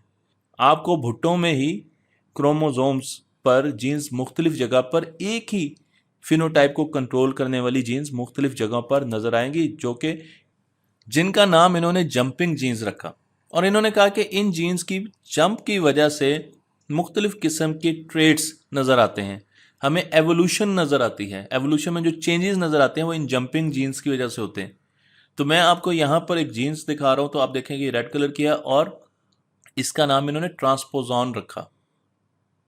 इसी ने यहाँ से जंप किया और आप देख सकते हैं कि इसने जाकर होस्ट जीन को डिस्टर्ब कर दिया और एक नया ट्रेड दे दिया, डिफरेंट चीज़ होगी। तो फिनोटाइप या ज़ाहरी शक्ल, ज़ाहरी चीज़ क्यों चेंज होती है? उसकी वजह एनवायरनमेंट से प्रेशर भी हो सकता है या हमारी जीन्स की म्यूटेशन भी हो सकती है। इन दोनों कंडीशंस में हमारी फिनोटाइप चेंज हो सकती है। मैं अब आपको लेकर चलूँगा कोल्ड स्प्रिंग हार्बर लेबॉर्ट्री में, जहाँ पर बैक्टीरिया फेज वायरस पर काम किया जा रहा है। ये एक ऐसा वायरस है जो कि बैक्टीरिया के ऊपर आता है और फिर बैक्टीरिया के अंदर अपने ऑफस्प्रिंग्स प्रोड्यूस करता है। आहिस्ता आहिस्ता बैक्टीरिया वायरसेस से भर जाता है और फिर वो बैक्टीरिया फट जाता है, एक्सप्लोड कर जाता है, इकोलाई बैक्टीरिया होता है। लेकिन साइंसदानों ने यह सोचना शुरू किया कि आखिर इसके ऑफस्प्रिंग इस बैक्टीरिया में दाखिल कैसे होते हैं। तो उनके ज़हन में दो चीज़ें हैं, या तो इसकी प्रोटीन, ये जो कैप्सूल आपको नज़र आ रहा है, इसकी प्रोटीन उसके अंदर जाती है, बैक्टीरिया के अंदर जाती है और वो अपने ऑफस्प्रिंग्स प्रोड्यूस करती है, या फिर इसका जेनेटिक मटेरियल यानी कि डीएनए, अब हम उसे जेनेटिक मटेरियल कहते हैं लेकिन उसको साइंसदानों को नहीं पता था, वो अंदर जाता है और वो ज़्यादा वायरस प्रोड्यूस करते हैं। तो उन्होंने रेडियो एक्टिव लेबलिंग कर दी दोनों की, इसके ये जो बाहर आपको शेल नज़र आ रहा है इसकी भी, और अंदर जो आपको मादा नज़र आ रहा है इसके भी, जो कि डीएनए। और फिर जब उन्होंने देखा तो उन्हें अंदाज़ा हुआ कि ये मादा जब भी वायरस आता है तो वो इस मादे को इंजेक्ट करता है बैक्टीरिया के अंदर। तो आप देख सकते हैं कि यहाँ पर डीएनए या आरएनए इसके अंदर जा रहा है और जाकर वो फिर और वायरसेस को प्रोड्यूस करता है। तो शेल अंदर नहीं जाता लेकिन डीएनए अंदर जाता है और जाकर वो रिप्रोड्यूस करता है, अपने ऑफस्प्रिंग्स बनाता है, और उससे अंदाज़ा हुआ कि इस तरीके से ये अपने आप को ग्रो करा रहा है। तो अब हम डीएनए की तरफ आते हैं, डीएनए के स्ट्रक्चर को देखते हैं। डीएनए में 4 नाइट्रोजन बेसिस ACGT इस्तेमाल होती हैं। इनके नाम यहाँ पर मैंने लिखे हुए हैं। अगर आप ए से देखें तो एडेनाइन, गुआनाइन, थायमीन और साइटोसाइन, ये सारी की सारी इनके मुख्तलिफ कम्बिनेशन मिलकर डीएनए को बनाते हैं। तो जब डीएनए को हमने सबसे पहले उसके स्ट्रक्चर को देखना था तो हमने एक क्रिस्टलाइज्ड डीएनए का सैंपल लिया और उसके लिए उसके स्ट्रक्चर को देखने के लिए हमने डिफ्रैक्शन का इस्तेमाल किया। हमने एक्सरेज को उस पर बम्बार्ड किया, एक्सरेज गई, उससे टकराई और उन्होंने एक फोटोग्राफिक प्लेट पर मुख्तलिफ किस्म के पैटर्न्स दिखाए। और जब इन पैटर्न्स को रिवर्स इंजीनियरिंग की गई इनकी, तो हमें डीएनए का स्ट्रक्चर मिल गया। ये एक बहुत मशहूर तरीका है जिसे हमेशा एक्सरे डिफ्रैक्शन टेक्निक कहा जाता है, और इसके ज़रिए हम डीएनए के या मुख्तलिफ क्रिस्टल्स के इंटरनल स्ट्रक्चर को डिटेक्ट करते हैं और उन्हें रिप्रोड्यूस करते हैं। तो जब आपने डिफ्रैक्शन पैटर्न नोट किया, या आपको डिफ्रैक्शन पैटर्न नज़र आ रहे हैं और उनको रिकन्स्ट्रक्ट किया, तो हमें एक ऐसी शक्ल मिली। आप देख सकते हैं कि ये डबल हेलिक्स है, यहाँ पर आपको 2 हेलिक्स नज़र आ रहे हैं और उनके बीच में आपको बहुत से सीक्वेंस नज़र आ रहे हैं जिनको हम आगे देखने जा रहे हैं। तो पहली मर्तबा साइंसदानों को डीएनए के स्ट्रक्चर का मालूम हुआ, और इसमें अगर आप इसको स्ट्रेट फॉर्म में देखें, आप यहाँ पर देख सकते हैं कि यहाँ पर न्यूक्लियोटाइड्स हैं, जो कि मैंने आपको नाइट्रोजन बेसिस बताई थी, CGAT। ए और टी आप देखें, इनका आपस में हमेशा कनेक्शन होता है और ये कनेक्शन हाइड्रोजन बॉन्डिंग की वजह से होता है। हाइड्रोजन बॉन्ड्स ये कनेक्शन बनाते हैं। इसी तरीके से GC आपको नज़र आएंगे कि C और G या G और C का आपस में कनेक्शन होता है और ये भी हाइड्रोजन बॉन्ड से बनते हैं। तो इनके आपस में जो इंटरकनेक्टिविटी होती है वह हाइड्रोजन बॉन्ड से होती है। और बाहर आपको नज़र आ रहा है, ये हम आगे पढ़ेंगे कि ये जो लैडर की बाहर के हिस्से हैं ये राइबोज होते हैं। मैं आपको यहाँ पर दिखा रहा हूँ, तो आप देख सकते हैं कि यहाँ पर इनके मुख्तलिफ कम्बिनेशन है और जब हम इसे हेलिकल फॉर्म में लेके आएंगे तो ये एक डीएनए बन जाएगा और इसकी जो बाहर की फॉर्म है वो शुगर फॉस्फेट की बैकबोन होती है, जो बाहर वाली फॉर्म है, इसमें अगर आप देखें तो आपको ज़्यादा डिटेल में यहाँ पर नज़र आएगा। आप देखें ये वाली फॉस्फेट आपको यहाँ पर नज़र आ रहा है और उसके साथ आपको यहाँ पर राइबोस नज़र आ रही हैं और बीच में आपको नाइट्रोजन बेसिस नज़र आ रही हैं और इनके बीच में हाइड्रोजन बॉन्डिंग है जो कि उनके स्ट्रक्चर को आगे कनेक्ट कर रही है और फिर हमारे पास दूसरी वॉल आ जाती है। तो हमारे पास आपको यहाँ पे पूरा डीएनए स्ट्रक्चर नज़र आ रहा है जिसमें आपको यहाँ पर बेस पेयर्स नज़र आ रहे हैं और उसके बाद इसके एक छोटे हिस्से को हम जीन कहते हैं जो कि खास काम कर रही है। वो छोटा हिस्सा आपकी आंखों का कलर भी हो सकता है, आपका कद भी हो सकता है, आपके जिस्म का रंग भी हो सकता है। यहाँ पर अगर आप देखें बाहर तो आपको नजर आएगा कि शुगर फॉस्फेट की इसकी बैकबोन बनी हुई है। तो हमारे पास न्यूक्लियस होता है सेल में और सेल के अंदर हमारे पास क्रोमोसोम्स होते हैं। क्रोमोसोम्स के साथ आगे डीएनए और उसका एक हिस्सा जीन कहलाता है। लेकिन सवाल यह है कि सेल प्रोटीन से मिलकर बनता है और प्रोटीन्स बनाती हैं डीएनए। तो डीएनए न्यूक्लियस के बाहर साइटोप्लाज्म में प्रोटीन्स कैसे बनाते हैं, क्योंकि ये तो न्यूक्लियस के अंदर है और सेल का साइटोप्लाज्म प्रोटीन से बना होता है। उसके लिए एक खास प्रोसेस होता है जिसमें डीएनए सबसे पहले, यहाँ पर आपको 2 स्ट्रैंड्स नजर आ रहे हैं, ये आरएनए में बदलता है। इसे कहा जाता है मैसेंजर आरएनए। आरएनए को भी यहाँ पर मैं आपको दिखाऊंगा। आप देखें ये डबल आपको वॉल नजर आ रहा है डीएनए, लेकिन अगर इसको हम बीच में से अलग कर दें तो आपके पास एक सिंगल वॉल्ड एंटिटी आ जाएगी और इसे हम आरएनए कहते हैं। और इसके इसमें से एमआरएनए कहते हैं क्योंकि ये मैसेंजर आरएनए है जो कि आगे मैसेज को लेकर जा रहा है और फिर इस आरएनए से प्रोटीन्स बनती हैं। तो डीएनए ट्रांसक्रिप्ट करता है आरएनए में और आरएनए इस न्यूक्लियस से बाहर निकल जाता है, इसकी वॉल से पेनिट्रेट कर जाता है, बाहर निकल जाता है और वहां पर जाकर ये साइटोप्लाज्म में प्रोटीन्स बनाता है जो कि हमारे सेल का बिल्डिंग ब्लॉक है और हमारी बॉडी प्रोटीन से मिलकर बनी हुई है। आप यहाँ पर देख सकते हैं आरएनए, तो आपको नजर आएगा कि इसकी सिंगल वॉल है। इसी तरीके से साइटोसिन, गुआनिन, एडेनिन और यूरासिल, आप इसकी नाइट्रोजन बेसिस देख रहे हैं तो आपको यहाँ पर यू डिफरेंट नजर आएगा, जबकि हमारे पास यहाँ पर थाइमीन थी डीएनए में। तो थोड़ा सा इनमें फर्क है, लेकिन आरएनए का फंक्शन आपको यहाँ पर मैं दिखा रहा हूँ। तो डीएनए से आप देख सकते हैं आरएनए बनता है और इससे फिर प्रोटीन्स बनती हैं जो कि हमारी जिंदगी का बिल्डिंग ब्लॉक है। आखिर में मैं आपको ये बताता चलूँ कि एक सेल में 1.5 GB डाटा स्टोर होता है डीएनए की फॉर्म में। हमारी बॉडी में टोटल 40 ट्रिलियन सेल्स होते हैं और अगर इन दोनों क्वांटिटीज़ को मल्टीप्लाई करें तो हमारे पास टोटल 60 ज़ेटाबाइट का डाटा है जो कि हमारे इस डीएनए में मौजूद है, जो कि हमारा जेनेटिक मटेरियल भी है और इसके और भी बहुत से पर्पसेस हैं। इतना ज़्यादा डाटा मौजूद होने का मतलब यह है कि हम एक बहुत बड़ी हार्ड डिस्क हैं जिसमें बहुत ज़्यादा डाटा स्टोर है। नवीद को हाइकिंग का बहुत ज़्यादा शौक है। जब भी बादल आते हैं, मौसम अच्छा होता है, तो वो अमूमन घर के करीब मौजूद जंगल की तरफ निकल जाता है। एक शाम ऐसा ही हुआ, बादल आए और वो जंगल की तरफ चला गया, लेकिन फिर घूमते घूमते वो गुम हो गया। उसे वापसी का रास्ता याद नहीं रहा। रात होती जा रही थी, लेकिन दूर उसे रोशनी की कुछ किरणें नजर आईं। उसने एक झोंपड़ी की तरफ देखा तो उसे वहां से रोशनी निकलती हुई नजर आई। वो फौरन उस झोंपड़ी में दाखिल हुआ तो वहां पर एक बाबा जी बैठे हुए थे। बाबा जी ने हैरानी से नवीद की तरफ देखा। नवीद ने मौका अच्छा समझा और उसने कहा, बाबा जी, मैं आपसे कुछ सवाल पूछना चाहता हूँ, क्योंकि मैंने देखा है कि आपके पास बहुत सी किताबें भी हैं और खोपड़ियाँ भी हैं। मेरा सवाल है। बाबा जी ने कहा, पूछो बेटा, क्या पूछते हो? नवीद ने कहा, बाबा जी, पुराने ज़माने में लोगों की उम्रें इतनी लंबी क्यों होती थी? हमें किताबें पढ़कर पता चलता है कि वो कई 100 साल जीते थे। आखिर ऐसी क्या वजह है और हमारी उम्रें इतनी कम क्यों हैं? क्या हमारी उम्रें बड़ी नहीं हो सकती? बाबा जी ने कहा कि अपनी आंखें बंद करो। जैसे ही नवीद ने अपनी आंखें बंद की तो उसे एक शक्ल सामने नजर आई। ये शक्ल थी डेविड सिनक्लेयर की, जो कि हार्वर्ड मेडिकल कॉलेज में प्रोफेसर हैं और उसके साथ अपनी एक कंपनी भी खुद चलाते हैं।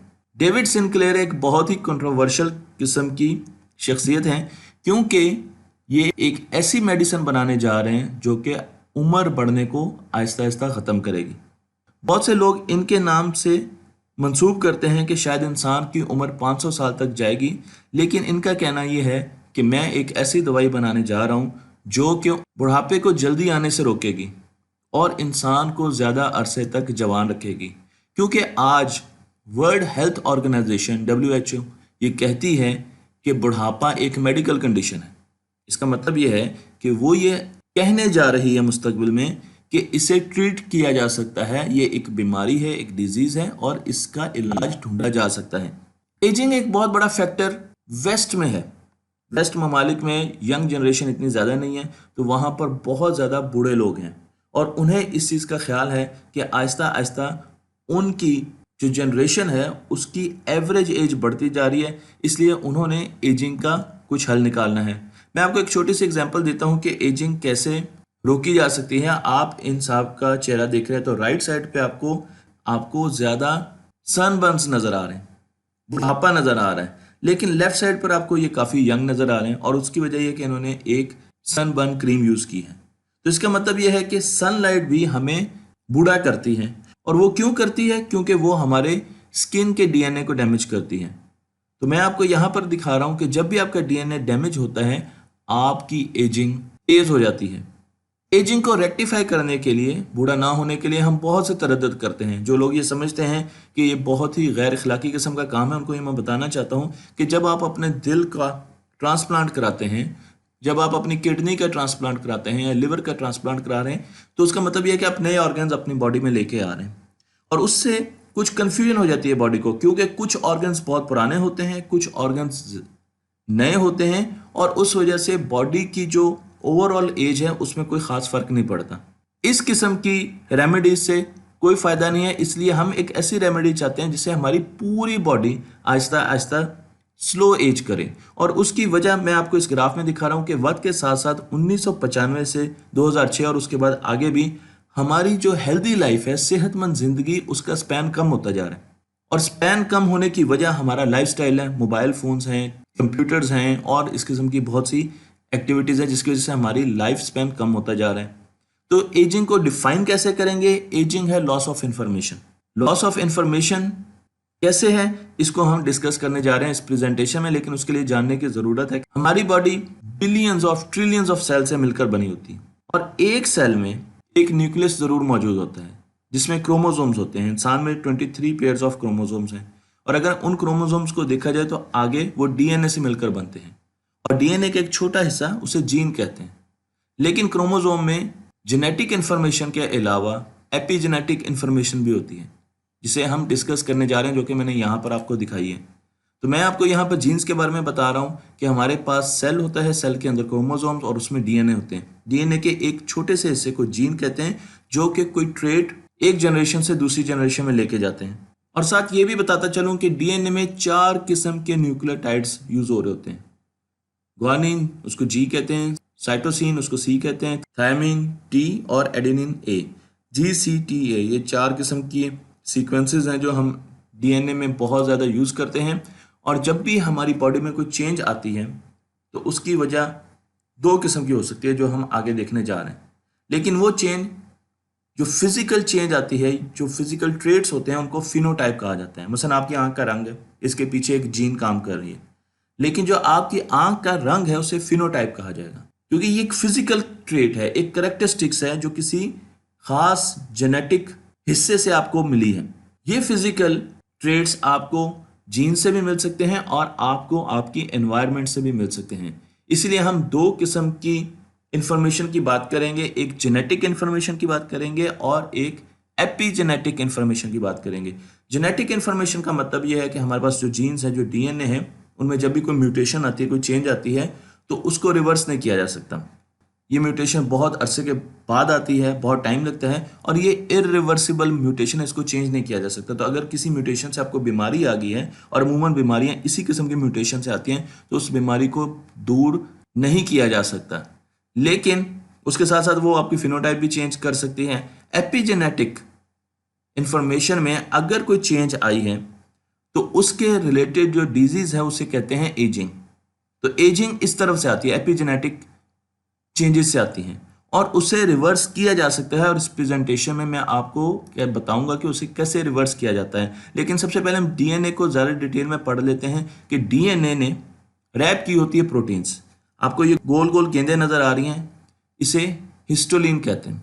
आप ये देख सकते हैं, ये हिस्टोलिन्स हैं और ये एनालॉग इन्फॉर्मेशन लेकर हमारे सेल में मौजूद होती हैं, जबकि डीएनए में डिजिटल इन्फॉर्मेशन मौजूद होती है। तो ये कंटिन्यूस डेटा रखती हैं और इनका डेटा वक्त के साथ साथ करप्ट होता है, जिसकी वजह से हम बूढ़े होते हैं। ये जो गेंदें हैं, इनका डेटा आहिस्ता आहिस्ता करप्ट होता है और उसकी वजह से हम बूढ़े होते हैं। जब डीएनए का डेटा करप्ट होता है, क्योंकि वो डिजिटल डेटा है, मैंने आपको बताया था AGCT 4 किस्म के न्यूक्लियोटाइड्स हैं और उनको हम दोबारा प्रिजर्व कर सकते हैं, तो इसलिए हम उनको रिकवर कर सकते हैं। लेकिन जब उनमें चेंज आती है तो वो इरिवर्सिबल चेंज होती है, जबकि एपिजेनेटिक जो इन्फॉर्मेशन है वो वक्त के साथ साथ हम लूज करते रहते हैं और उसकी वजह से हम बूढ़े होते हैं। तो इनके बीच में स्विचेस लगे होते हैं और ये स्विचेस क्या काम करते हैं? ये काम करते हैं, ये कुछ जीन्स को ऑन करवा देते हैं और कुछ जीन्स को ऑफ करवा देते हैं।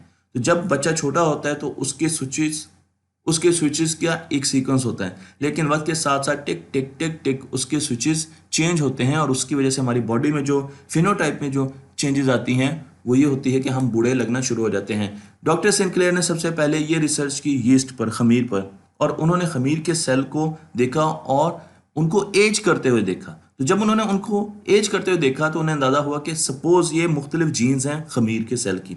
मैंने यहाँ पर आपको 4 जीन्स एग्जाम्पल के तौर पर दिखाई हैं।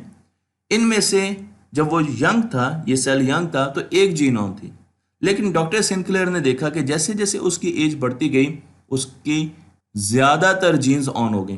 तो उन्हें अंदाजा हो गया कि जीन्स के ऑन होने की वजह से हमारी बॉडी के फंक्शन चेंज होते हैं और उससे आहिस्ता आहिस्ता बुढ़ापा होता है, हम डिके करते हैं, हमारे ऑर्गन्स डिके करना शुरू कर देते हैं। अगर किसी तरीके से इन जीन्स के ऑन होने के या चेंज होने के फंक्शन को रोक दिया जाए तो हम उस एज में ही रह सकते हैं काफ़ी अरसे के लिए। और उसके लिए उन्होंने ढूंढी एक और जीन्स जिन्हें silent information regulator SIR2 jeans कहते हैं। और ये जीन्स खमीर में भी मौजूद होती हैं, हमारी बॉडी में भी मौजूद होती हैं और इनका काम ये होता है कि ये कुछ जीन्स को खामोश करवा देती हैं, उनको स्टेट चेंज नहीं करने देती।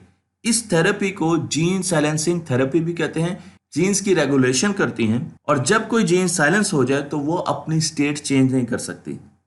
इसलिए हम ये समझते हैं कि जब हम जीन्स को साइलेंस कर देते हैं तो वो अपनी स्टेट क्योंकि चेंज नहीं कर सकती, वो ऑन से ऑफ, ऑफ से ऑन नहीं हो सकती, तो इसलिए वो हमें बुढ़ापे की तरफ नहीं लेके जा सकती। हमारी बॉडी में, इंसान की बॉडी में ऐसी 7 जीन्स हैं, 7 SIR2 जीन्स हैं जो कि ये काम कर रही हैं और वो हमें यंग रखने की कोशिश कर रही हैं, लेकिन वो कामयाब नहीं हो पा रही।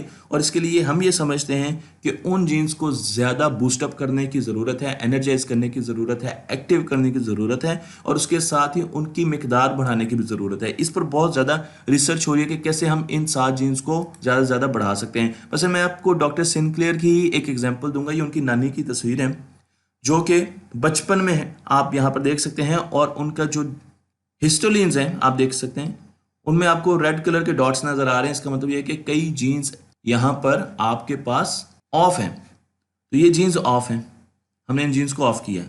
लेकिन और आप देख सकते हैं कि यहाँ पर डीएनए इसके गिर्द पैक हुआ हुआ है। तो मैंने आपको बताया था कि डीएनए के बीच में हमारे पास सर्कल्स हैं जो कि प्रोटीन से बने होते हैं, इन्हें हिस्टोलिन कहा जाता है। और हिस्टोलिन एनालॉग डेटा रखते हैं और ये हमें बताते हैं कि कौन सी जीन्स ऑफ होंगी और कौन सी जीन्स ऑन होंगी। तो इस वक्त बचपन में ये ज़्यादातर जीन्स ऑफ हैं, लेकिन जैसे जैसे वो एज करती हैं तो उनके हिस्टोलिन के टेल्स के साथ ऐसे केमिकल ग्रुप्स आके लगते हैं जो इन जीन्स को ऑन कर देते हैं।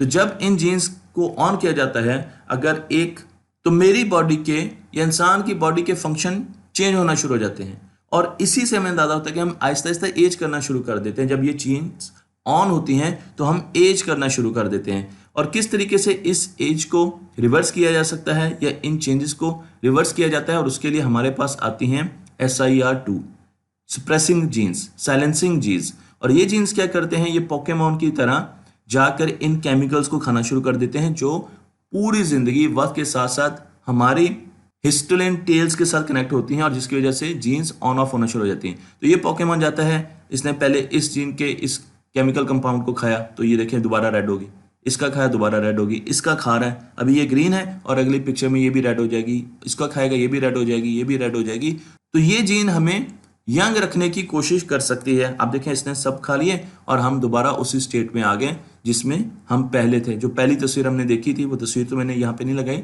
लेकिन वो बच्ची की तस्वीर यहाँ पर आ गई। अब इस जीन से हम कैसे काम कर सकते हैं? ये जीन प्रोड्यूस होती है नेचुरली। किन चीज़ों से प्रोड्यूस होती है?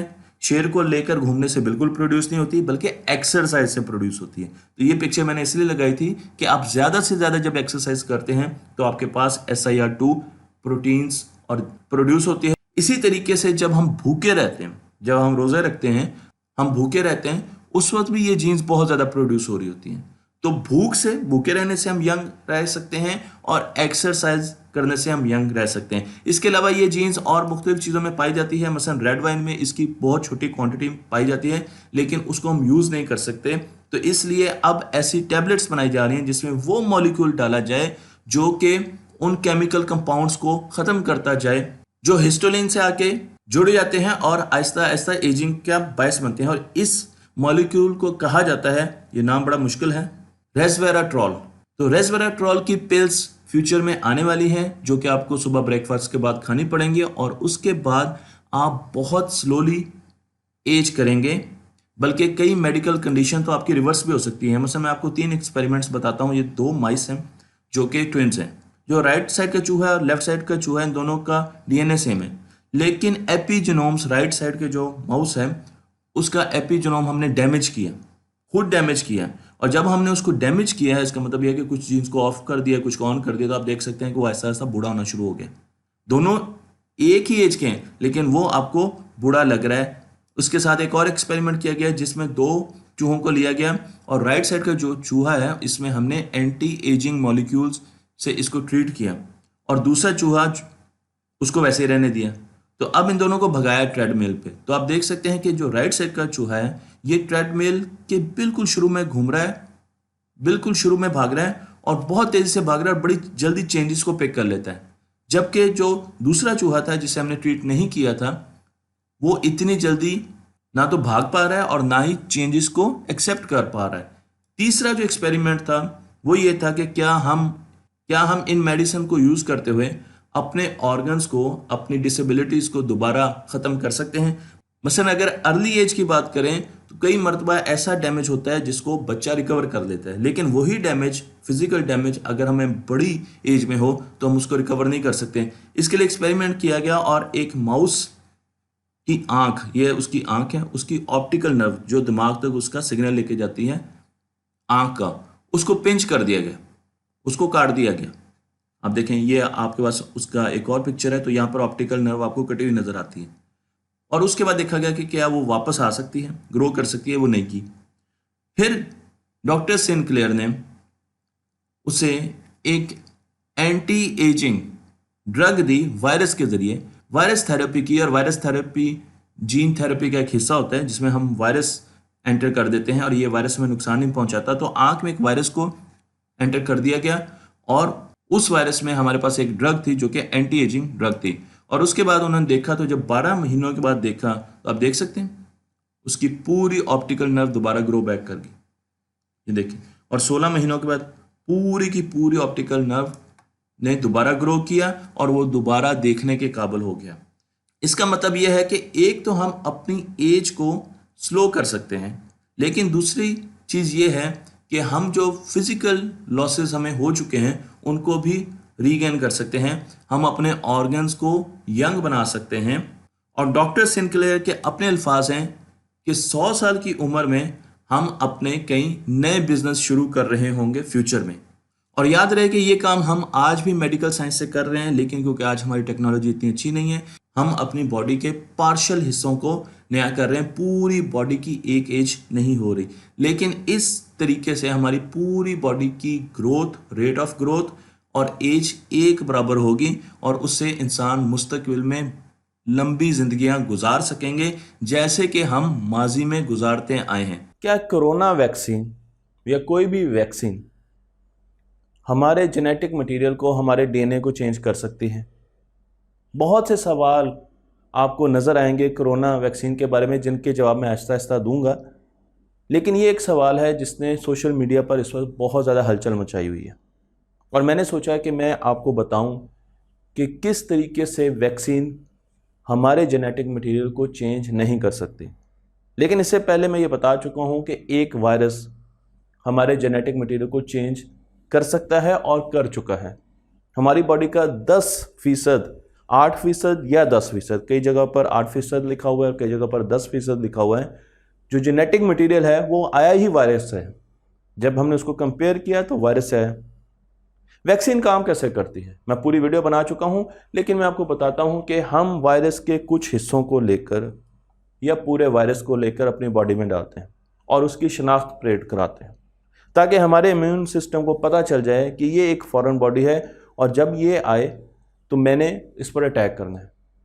तो हम इम्यून सिस्टम को एक्टिवेट करते हैं, वो उस बॉडी को देखता है और एंटीबॉडीज़ को प्रोड्यूस करता है, यानी कि उसको ख़त्म करने की कोशिश करता है। और फिर जब रियल वायरस हमारे पास आता है तो हमारे इम्यून सिस्टम के खाते में, उसके लॉग में, रिकॉर्ड में ऑलरेडी उस वायरस का इंदराज हो चुका होता है और वो बड़े आराम से उसको पहचान लेता है और उस पर अटैक कर देता है। लेकिन कोई वायरस अगर पहली मर्तबा आता है और उसकी वैक्सीन नहीं लगाई गई तो इम्यून सिस्टम को रिस्पांस देने में देर लगती है और उतनी देर में वो वायरस अपना काम कर चुका होता है। तो मैं आपको यहाँ पर कोरोना वायरस की वैक्सीन के बारे में बताने जा रहा हूँ, जो कि एक आरएनए बेस्ड वायरस है, यानी कि एक बड़ा वायरस है लेकिन उसका जेनेटिक मटेरियल बहुत सिंपल है। 4 किस्म की वैक्सीन्स इस वक्त मार्केट में आ चुकी हैं जो कि अथॉरिटी से अप्रूव की गई हैं। WHO ने भी उसको अप्रूव किया है और अमेरिका और चाइनीज़ एजेंसीज़ ने उनको अप्रूव किया है। इसमें 2 किस्म की वैक्सीन ऐसी है जिनको जेनेटिक वैक्सीन्स कहा जाता है। ये ऐसी वैक्सीन हैं जो कि आपके अंदर वायरस का जेनेटिक कोड, जेनेटिक मटेरियल का कुछ हिस्सा डालती हैं। तो पहली जो वैक्सीन है उसको वायरल वेक्टर्स कहा जाता है। इसमें एक वायरस लिया जाता है और उसके अंदर वायरस का, यानी कोरोना वायरस का एक जेनेटिक कोड डाला जाता है और उसके बाद उसको आपकी बॉडी में इंजेक्ट कर दिया जाता है और फिर आपकी बॉडी आहिस्ता आहिस्ता अपना इम्यून सिस्टम एक्टिवेट करती है और उसको ख़त्म करने की कोशिश करती है। इसी तरीके से एक दूसरी किस्म की वैक्सीन है जो कि मैं आपको यहाँ पर दिखा रहा हूँ। ये भी जेनेटिक वैक्सीन है जो कि आरएनए बेस्ड वैक्सीन है। न्यूक्लिक एसिड या आरएनए जो कि वायरस का है, कोरोना वायरस का है, वो हमारी बॉडी में दाखिल किया जाता है और फिर हमारी बॉडी का रिस्पांस देखा जाता है। तो इससे लोग बहुत घबराते हैं, वो समझते हैं कि क्योंकि हम वायरस का आरएनए अपनी बॉडी में दाखिल कर रहे हैं, जेनेटिक मटेरियल दाखिल कर रहे हैं, तो हमारे जेनेटिक मटेरियल को नहीं चेंज कर दें। जो बाकी 2 वैक्सीन्स हैं उनमें थोड़ी सी डिफरेंट अप्रोच अपनाई जाती है। उसमें हमारे पास पूरा का पूरा कोरोना वायरस लेके उसको इनएक्टिव किया जाता है, केमिकली इनएक्टिव किया जाता है, यानी कि वो काम नहीं कर सकता, वो अपनी कॉपीज़ नहीं बना सकता, किसी तरीके से भी नहीं बना सकता। लोग समझते हैं कि जी अगर उसने बना दी, वो किसी तरीके से अपनी कॉपीज़ नहीं बना सकता और उसको हमारी बॉडी में इंजेक्ट किया जाता है और उसके साथ साथ फिर हमारा इम्यून सिस्टम एक्टिवेट हो जाता है और उस पर काम करना शुरू कर देता है। और कुछ ऐसी वैक्सीन हैं जो कि स्पाइक प्रोटीन्स होती हैं, जो कि एक वायरस, कोरोना वायरस के ऊपर लगी होती हैं, चाबियां होती हैं जो हमारे सेल के तालों में जाके लगती हैं और अगर वो उस ताले में फिट हो जाती है तो हमारा सेल उसको गेटवे दे देता है, रास्ता दे देता है और वो अंदर आ जाती हैं। तो ये बहुत ज़्यादा ख़तरनाक प्रोटीन्स होती हैं, स्पाइक प्रोटीन्स होती हैं। तो हमने इन स्पाइक प्रोटीन्स को ब्लॉक करना होता है, इसलिए हमने अपने इम्यून सिस्टम को इनके बारे में बताना होता है और ये स्पाइक प्रोटीन्स दाखिल की जाती है। तो 4 किस्म की वैक्सीन्स मैं आपको तस्वीर में भी दिखा रहा हूँ, यहाँ पर हमारे पास हैं। और अब हम देखते हैं कि जो पहली 2 वैक्सीन्स थी जो कि जेनेटिक वैक्सीन्स थी, वायरल वेक्टर थी और आरएनए बेस्ड वैक्सीन थी, उसमें आपको फाइजर नज़र आएगी, मॉडर्ना नज़र आएगी, ये दोनों आरएनए बेस्ड हैं। और अगर आप वायरल वेक्टर देखें तो इसमें एस्ट्राजेनेका काफ़ी मशहूर है, जॉनसन जॉनसन काफ़ी मशहूर वैक्सीन है। ये दोनों जेनेटिक कोड बेस्ड वैक्सीन्स हैं, जबकि बाकी जो हैं वो नॉर्मल वैक्सीन्स हैं। उनमें साइनोवैक, साइनोफार्म जो कि हमें लगी है, वो आम वायरस को दाखिल करती हैं हमारी बॉडी में, जो कि इनएक्टिव होता है। और जब ये वायरस हमारी बॉडी में जाते हैं तो हमारा इम्यून सिस्टम काम करना शुरू कर देता है। लेकिन अब आ जाते हैं आरएनए बेस्ड वैक्सीन्स की तरफ, क्योंकि सबसे ज़्यादा ख़तरा ये है कि ये हमारे जेनेटिक मटेरियल को चेंज कर देंगी। तो जब हमारा सेल काम कर रहा होता है, हमारे सेल में डीएनए होता है और डीएनए से हम बनाते हैं आरएनए। आरएनए सिंगल स्ट्रैंड होता है, डीएनए डबल स्ट्रैंड होता है। और वो आरएनए हमारे सेल से बाहर निकलता है और साइटोप्लाज्म में जाता है। ये एक ऐसी फैक्ट्री है जो कि प्रोटीन्स बनाती है, आरएनए को रिसीव करती है और आरएनए की इंस्ट्रक्शन के मुताबिक प्रोटीन्स बनाना शुरू कर देती है। जब हम वैक्सीन देते हैं तो वैक्सीन में भी आरएनए होता है और वो वैक्सीन का आरएनए जाता है और हमारे सेल के उस हिस्से को जहां पर कॉपीज प्रोड्यूस की जाती हैं आरएनए की और उसके ज़रिए प्रोटीन्स बनाई जाती हैं, वो उसको हाईजैक कर लेता है थोड़ी देर के लिए और वो प्रोटीन्स बनाना शुरू कर देता है। वो स्पाइक प्रोटीन बनाना शुरू कर देता है। स्पाइक के बारे में मैंने आपको बताया। जब स्पाइक प्रोटीन बन जाती है तो वो आहिस्ता आहिस्ता हमारी सेल के सरफेस पर उभरना शुरू हो जाती है और हमारा इम्यून सिस्टम एकदम एक्टिव हो जाता है, क्योंकि उसको नज़र आता है कि ये कोई ऐसी चीज़ है जो कि बाहर से आई है, फॉरेन बॉडी है, और वो उसको ख़त्म करने के लिए एंटीबॉडीज़ बनाता है। एंटीबॉडीज आती हैं और उस स्पाइक प्रोटीन्स को आहिस्ता आहिस्ता मार्क करती हैं, टैग करती हैं और ख़त्म करती हैं। और अब क्या हुआ, उसकी शिनाख्त परेड हो चुकी है। अगली मरतबा जब वायरस, ओरिजिनल वायरस आएगा तो हम फ़ौरन उसको पहचान लेंगे। लेकिन सवाल ये होता है कि क्या ये जो आरएनए है ये किसी तरीके से न्यूक्लियस में जाके हमारे डीएनए में एम्बेड हो सकता है? तो आरएनए न्यूक्लियस में इसके चांसेस हैं कि वो जा सकता है, गोया के कम चांसेस हैं। लेकिन जब आपने वैक्सीन से एक वैक्सीन दी और उसमें आरएनए है वायरस का, वो हमारे न्यूक्लियस में जा सकता है। लेकिन हमारे न्यूक्लियस में डबल स्ट्रैंड हेलिकल स्ट्रक्चर है जिसे डीएनए कहा जाता है। आरएनए सिंगल स्ट्रैंड है। तो पहली बात तो ये है कि उसको डबल स्ट्रैंड होना पड़ेगा हमारे डीएनए में एम्बेड होने के लिए। डबल स्ट्रैंड के लिए उसे एक एंजाइम की ज़रूरत होती है जो कि एक्चुअल वायरस में होती है। कई ऐसे वायरस होते हैं उसमें वो एंजाइम मौजूद होती है जिसे रिवर्स ट्रांसक्रिप्टेज कहा जाता है, जो कि एक धागे को दो धागों में बदल देती है। लेकिन क्योंकि ये वायरस हमने इंजेक्ट किया है और इसमें वो एंजाइम मौजूद ही नहीं है, इसलिए कि कोई भी ऐसा तरीका नहीं है जिसके ज़रिए ये सिंगल जो आरएनए है वो डीएनए बन सके। तो बहुत बड़ा बैरियर है जिसकी वजह से वो डीएनए नहीं बन सकता। और दूसरा बैरियर ये है, जो ऐसे वायरस होते हैं जो कि हमारे डीएनए को चेंज कर सकते हैं, जिन्हें रेट्रोवायरस कहा जाता है, जिस पर मैं वीडियो बना चुका हूं, उनके पास एक और एंजाइम भी होती है। एक तो मैंने आपको रिवर्स ट्रांसक्रिप्टेज का बताया, दूसरी उनके पास एक और एंजाइम होती है जिसका नाम होता है इंटीग्रेज। और वो क्या करती है कि हमारे डीएनए को काट के बीच में वायरस का डीएनए फिट कर देती है, कॉपी पेस्ट कर देती है। वैक्सीन में वो भी मौजूद नहीं होती। आम वायरस जो कि रेट्रोवायरस होते हैं, जो कि हमारे डीएनए को चेंज कर सकते हैं, उनमें वो मौजूद होती है, लेकिन वैक्सीन में मौजूद नहीं होती। तो इसलिए वैक्सीन, जेनेटिक वैक्सीन किसी भी तरीके से पॉसिबल ही नहीं है। कुछ साइंसदान तो कहते हैं कि ये चांसेस ज़ीरो हैं कि वो आपका जेनेटिक मटेरियल चेंज कर सके। उस पर बहुत बैरियर्स लगाए जा चुके हैं। लेकिन इस साथ ये भी बता दूं कि जब एक आरएनए आपके सेल की ऐसी फैक्ट्री को काबू करता है जो कि प्रोटीन्स बना रही है और अपनी डुप्लीकेशन कर रही है, तो वो जब स्पाइक प्रोटीन्स बना लेता है तो उसके बाद वो आरएनए जो वैक्सीन है, हमारा सेल उसको डिस्ट्रॉय कर देता है। तो वो आरएनए भी ख़त्म हो चुका होता है।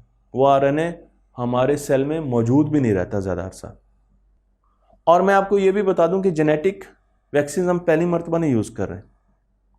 आपने कई नाम सुने होंगे, जिका वायरस का नाम सुना होगा, जेनेटिक वैक्सीन है उसकी। आपने रेबीज़ का, इन्फ्लुएंजा का, ये सारे के सारे वायरस हैं जिनकी जो वैक्सीन है वो जेनेटिक वैक्सीन है। आपको ऑलरेडी लग रही है। इन्फ्लुएंजा को तो हर हज में जाने से पहले हम वैक्सीन लगवाते हैं। तो क्या हमारा डीएनए चेंज होना शुरू हो गया? हमारे डीएनए को स्टडी किया जा रहा है, बार बार देखा जा रहा है और हमें अपने डीएनए में किसी किस्म की चेंज नज़र नहीं आ रही जो रिसेंटली किसी वैक्सीन ने या किसी वायरस ने की है। अब सवाल ये होता है कि क्या कोरोना वायरस की वैक्सीन हमारा डीएनए चेंज कर सकती है? तो मैंने आपको बता दिया कि जो वैक्सीन हम बनाते हैं उसमें वो अज्जा ही नहीं डाले जाते जो एक आम वायरस में होते हैं, जो जाके हमारे डीएनए को चेंज कर सकते हैं। इसलिए पहली बात तो ये कि जो वैक्सीन हमें लगी है वो जेनेटिक वैक्सीन है ही नहीं। साइनोफार्म और साइनोवैक जेनेटिक वैक्सीन्स नहीं हैं। जेनेटिक वैक्सीन्स की कैटेगरीज मैंने आपको दिखा दी हैं, लेकिन जो जेनेटिक वैक्सीन्स हैं वो भी आपके डीएनए को चेंज नहीं कर सकती। इसलिए इस परेशानी में मुब्तला मत हों कि जेनेटिक वैक्सीन्स या कोई भी वैक्सीन आपके डीएनए को चेंज कर सकती है और उससे कुछ फ़ायदा उठाया जा सकता है। ये एक बेसलेस बात है और इसकी कोई हकीकत नहीं है। बहुत से लोगों का ख्याल है कि वैक्सीन्स हमारे डीएनए को बदल देती हैं, लेकिन आज मैं ये गलत फहमी दूर करने जा रहा हूँ, बल्कि मैं आपको ये बताने जा रहा हूँ कि वायरस इंसान के डीएनए को बदल चुके हैं। रिसेंटली हमने एक प्रोजेक्ट किया जिसे प्रोजेक्ट ह्यूमन जीनोम कहा जाता है। इसमें इंसान का पूरा जीनोम डिकोड किया गया। जीनोम हमारा हेरिडिटरी मटेरियल है जो कि हर सेल के अंदर मौजूद होता है, जिसे उर्फ आम में आपने डीएनए के नाम से सुना होगा। हमारा पूरा इंस्ट्रक्शन सेट है जो कि हमारी बॉडी के बारे में, उसके फंक्शन के बारे में और उसकी अपीयरेंस के बारे में हमें बताता है। जब इंसान ने पहली मर्तबा अपना ही जीनोम डिकोड किया तो उसे पता चला कि हमारी बॉडी में 22,000 किस्म की मुख्तलिफ जीन्स मौजूद हैं। इससे पहले हम वायरस का और बैक्टीरिया का जीनोम डिकोड कर चुके थे क्योंकि वो बहुत ही सिंपल था। तो शुरुआत हमने वहाँ से की और फिर इंसानों का जीनोम डिकोड किया गया। 90% के करीब जीनोम को हम पहचान सकते थे, हम उस मटेरियल को देख सकते थे, लेकिन 10% से 8% जीनोम ने हमें हैरानी में डाल दिया, क्योंकि जब इस जीनोम को हमने कंपेयर किया वायरस के जीनोम से तो हमें पता चला ये तो बिल्कुल वायरस की तरह है। ये जीनोम तो वायरस से आया है, हमारी बॉडी में किसी वक्त वायरस की वजह से दाखिल हुआ है। इंसानों के लिए ये बहुत हैरानी की बात थी, साइंसदानों के लिए बहुत हैरानी की बात थी। और फिर वो सोचना शुरू हो गए कि किस तरीके से वायरस ने हमारे जीनोम को, हमारे इंस्ट्रक्शन मैनुअल को चेंज किया और उसके इफेक्ट हमारी बॉडी पर क्या आ रहे हैं। लेकिन ये समझने के लिए मैं आपको लेके चलता हूँ एक बड़ी सिंपल सी तस्वीर में, जिसमें मैं आपको दिखाना चाहता हूँ कि हर सेल में, इंसान की बॉडी सेल से बनी होती है और हर सेल के न्यूक्लियस में एक हिस्से में डीएनए मौजूद होता है, जेनेटिक मटेरियल मौजूद होता है। यहाँ पर आप एक डबल हेलिक्स स्ट्रैंड देख रहे हैं जिसे डीएनए कहा जाता है। ये हमारे सेल में मौजूद है और यही हमें बताता है कि हमने कौन कौन सी प्रोटीन्स प्रोड्यूस करनी है, हमारे रंगत कैसी होगी, हमारे बाल कब झड़ेंगे, हमें कौन कौन सी बीमारियां होंगी। लेकिन इस पूरे सेट ने काम कैसे करना है वो मैं आपको इस तस्वीर से दिखा रहा हूँ। तो जब भी हमने प्रोटीन्स बनानी होती हैं तो न्यूक्लियस के अंदर जो जीनोम मौजूद होता है वो अपनी एक कॉपी बनाता है जिसे मैसेंजर आरएनए कहा जाता है। यानी कि वो डबल स्ट्रैंड की बजाय, 2 धागों की बजाय एक धागे में कन्वर्ट होता है। इस प्रोसेस को ट्रांसक्रिप्शन कहा जाता है। अब ये जो एमआरएनए है या सिंगल स्ट्रैंड आरएनए हमारे पास मौजूद है, ये न्यूक्लियस से बाहर निकलता है। न्यूक्लियस से बाहर निकलकर ये एक ऐसी फैक्ट्री में जाता है जो कि इससे प्रोटीन बनाना शुरू कर देती है। इस फैक्ट्री को, ये हिस्सा साइटोप्लाज्म होता है और इसमें राइबोसोम्स होते हैं। तो ये एक राइबोसोम के साथ एक आरएनए जाके अटैच होता है और वो आरएनए की इंस्ट्रक्शन के मुताबिक प्रोटीन्स बनाना शुरू कर देता है, जो कि हमारी ह्यूमनली बॉडी के फंक्शन के लिए बहुत ज़्यादा ज़रूरी है। तो ये तो एक आम सेल की बात हो गई। लेकिन जब वायरस हमारी बॉडी में आता है तो वायरस के पास 2 किस्म के जीनोमिक मटेरियल हो सकते हैं। आरएनए बेस्ड वायरस भी हो सकता है और डीएनए बेस्ड वायरस भी हो सकता है।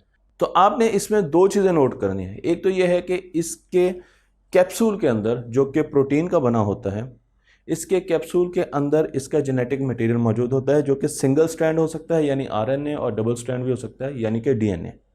ये एक सिंपल वायरस होता है। वायरस जब हमारे सेल पर अटैक करता है तो वो ये मटेरियल हमारी सेल में दाखिल कर देता है। अब ये एमआरएनए की जगह ले लेता है, हमारा जो एमआरएनए था उसकी जगह ले लेता है। ये अपनी कॉपीज प्रोड्यूस करता है और उसके साथ साथ राइबोसोम के जरिए ये प्रोटीन्स भी प्रोड्यूस करता है। तो ये आरएनए की भी कॉपीज बनाता है। तो अब एक आरएनए हमारे पास अजाफी आ गया, सपोज करते हैं, और उसके साथ ये उसका कैप्सूल भी बनाएगा क्योंकि वो प्रोटीन से बना हुआ है, और फिर एक नया वायरस हमारे सामने आ जाएगा। तो ये इस तरीके से मल्टीपल वायरसेस बनाता रहता है हत्ता कि वो सेल एक्सप्लोड कर जाता है। लेकिन क्या हर वायरस हमारे डीएनए को मुतासिर कर सकता है?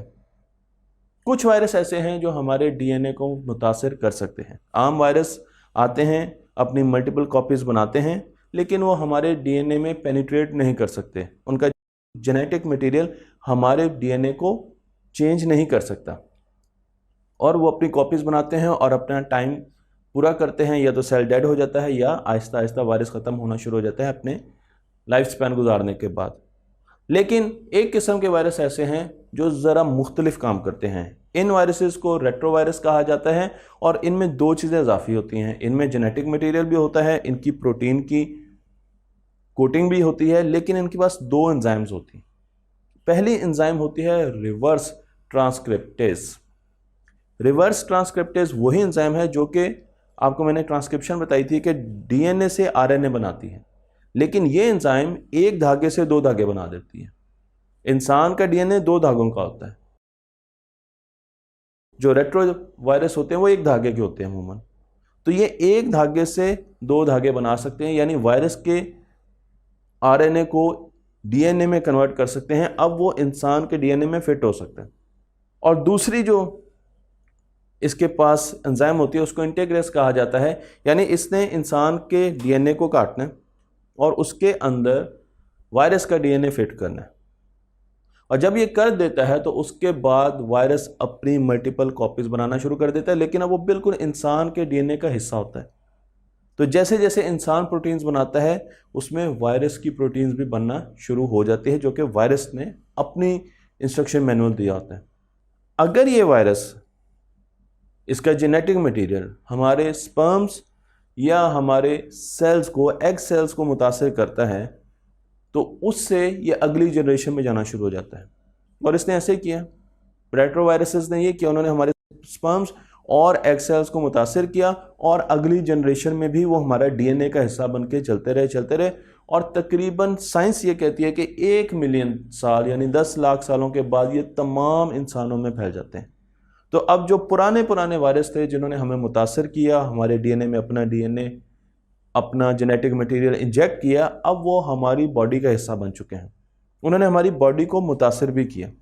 मैं आपको ये सारी चीज़ें यहाँ पर तस्वीर से दिखा रहा हूँ। तो HIV ऐसा वायरस है जो कि हमारी बॉडी के डीएनए को चेंज करता है, उसमें अपना जेनेटिक मटेरियल डालता है। आपको यहाँ से तस्वीर में नज़र भी आ रहा होगा। रेट्रोवायरसेस दो किस्म के होते हैं। पहली किस्म को इंडोजिनस रेट्रोवायरस कहा जाता है। ये वो किस्म होती है जो कि इंसान अगली से अगली नस्लों में रिप्रोडक्शन के ज़रिए आगे ट्रांसफ़र करता है। वक्त के साथ साथ क्योंकि इंसान का डीएनए म्यूटेट करता है, तो वायरस का डीएनए क्योंकि इंसान का हिस्सा बन चुका होता है, तो इंसान का डीएनए जब म्यूटेट करता है तो वो वायरस वाले हिस्से को भी चेंज कर देता है। और अब वायरस में वो कैपेसिटी नहीं रहती कि वो एक्टिव रह सके, यानी वो अपनी कॉपीज़ प्रोड्यूस कर सके। तो वो कॉपीज़ बनाना अब ख़त्म कर चुका है। हमारे अंदर जितने भी वायरस के जेनेटिक मटेरियल्स हैं वो ऑलमोस्ट इनएक्टिव हैं, लेकिन बहुत कम चांसेस हैं कि वो किसी वक्त एक्टिव हो सकते हैं। ह्यूमन टू ह्यूमन कॉन्टैक्ट से भी रेट्रोवायरस एक जगह से, एक इंसान से दूसरे इंसान तक पहुंच सकते हैं। इसको एक्सोजेनस रेट्रोवायरस कहा जाता है। और ये दो किस्में हैं रेट्रोवायरसेस की। इस वक्त तक जो मैंने स्टडी किया है 4 किस्म के रेट्रोवायरस हम जान चुके हैं जो कि इंसान को इन्फेक्ट कर चुके हैं। और जब ये वायरसेस इन्फेक्ट करते हैं तो उससे हमें मुख्तलिफ़ किस्म की बीमारियां होती हैं। HIV एक किस्म है। लेकिन इन वायरसेस को जो कि हमारी बॉडी के अंदर पेनिट्रेट कर जाते हैं जेनेटिक मटेरियल में, इनसे हम फ़ायदा भी ले सकते हैं। मसलन मैं आपको एक एग्जांपल देता हूं कि एक हिस्सा पाइप का अगर ख़राब हो गया है और उसमें पानी की लीकेज आ गई है, तो आप क्या करेंगे? आप उतने हिस्से को काटेंगे और उसकी जगह एक और टुकड़ा लगा देंगे जो कि बिल्कुल ठीक होगा। इसी तरीके से हम जेनेटिक मटेरियल के साथ करने जा रहे हैं। कुछ ऐसे हिस्से हमारे जेनेटिक मटेरियल के होते हैं, कुछ ऐसी जीन्स होती हैं जो वक्त के साथ साथ काम करना छोड़ जाती हैं। तो अब वो क्या करती हैं? अब वो या तो वो ज़्यादा प्रोटीन प्रोड्यूस कर रही होती हैं क्योंकि उनका काम ही है कि उन्होंने प्रोटीन की मकदार के बारे में बताना है, इंस्ट्रक्शंस देनी है, या वो कम प्रोटीन्स प्रोड्यूस कर रही हैं क्योंकि वो हिस्सा तो ख़राब हो चुका है। हमने उस हिस्से को, जीन के उस हिस्से को चेंज करना है और उसके लिए हम यूज़ करेंगे इन वायरसेस का। वो वायरसेस जो हमारे डीएनए को चेंज करने की सलाहियत रखते हैं, हम उनके अंदर उस जीन का सही हिस्सा इनकोड करेंगे, इम्बेड करेंगे और फिर उसको इंसान के अंदर दाखिल कर देंगे। वो इंसान के सेल के अंदर जाएगा और न्यूक्लियस के अंदर जाएगा। और अब जब भी इंस्ट्रक्शन सेट को देखने की बारी आएगी तो हमारी जो फैक्ट्रीज हैं जो कि प्रोटीन्स बनाती हैं, जो कि फंक्शन करती हैं, वो उस वायरस वाली जीन को देखेंगी जो कि ठीक जीन है और उसके मुताबिक आगे काम करेंगे, क्योंकि हमने पुरानी जीन को एक किस्म का नया बना दिया। तो ये इसका फ़ायदा है और इस पर बहुत ज़्यादा रिसर्च हो रही है। क्रिस्पर टेक्निक पर भी मैं वीडियो बना चुका हूँ कि कैसे हम जीन एडिटिंग कर सकते हैं, लेकिन जीन एडिटिंग का एक तरीका वायरोलॉजी के ज़रिए भी हमें मिला है। रेट्रोवायरस के बारे में ये भी कहा जाता है कि इस वायरस ने इंसान के एवोल्यूशन में बहुत मदद दी। हमारे जो दिमाग बड़े हुए हैं उसमें भी इस वायरस का हाथ है। पैदाइश के अमल में भी अभी लेटेस्ट रिसर्च आई है, जो कि मैं ह्यूमन एवोल्यूशन की सीरीज़ में आपको बताऊंगा कि किस तरीके से ये वायरस इंसान की पैदाइश में भी बहुत ज़्यादा मदद करते हैं। ऐसी प्रोटीन्स बनाते हैं जो कि इंसान नहीं बना सकता और उसकी वजह से बच्चों की पैदाइश में आसानियाँ पैदा होती हैं। तो हम ये समझते हैं कि इन वायरसेस की वजह से, इस 8% जेनेटिक मटेरियल की वजह से जो कि वायरसेस से आया, इससे इंसान ने बहुत ज़्यादा इवॉल्व किया और इस एवोल्यूशन पर बहुत ज़्यादा रिसर्च हो रही है। लेकिन अब ये बात क्लियर हो जानी चाहिए कि हमारे अंदर ऑलरेडी वायरसेस का जेनेटिक मटेरियल मौजूद है जो कि ऑलमोस्ट इनएक्टिव है। अब हम बात करेंगे वैक्सीन के बारे में फ्यूचर की वीडियोस में, क्योंकि हम ये तो जान चुके हैं कि वायरस हमारा जेनेटिक मटेरियल चेंज कर सकता है। कोरोना वायरस पर भी अभी डिस्कस हो रहा है, बहुत ज़्यादा रिसर्च हो रही है कि क्या ये एक रेट्रोवायरस है, क्या ये हमारे जेनेटिक मटेरियल को चेंज कर सकता है।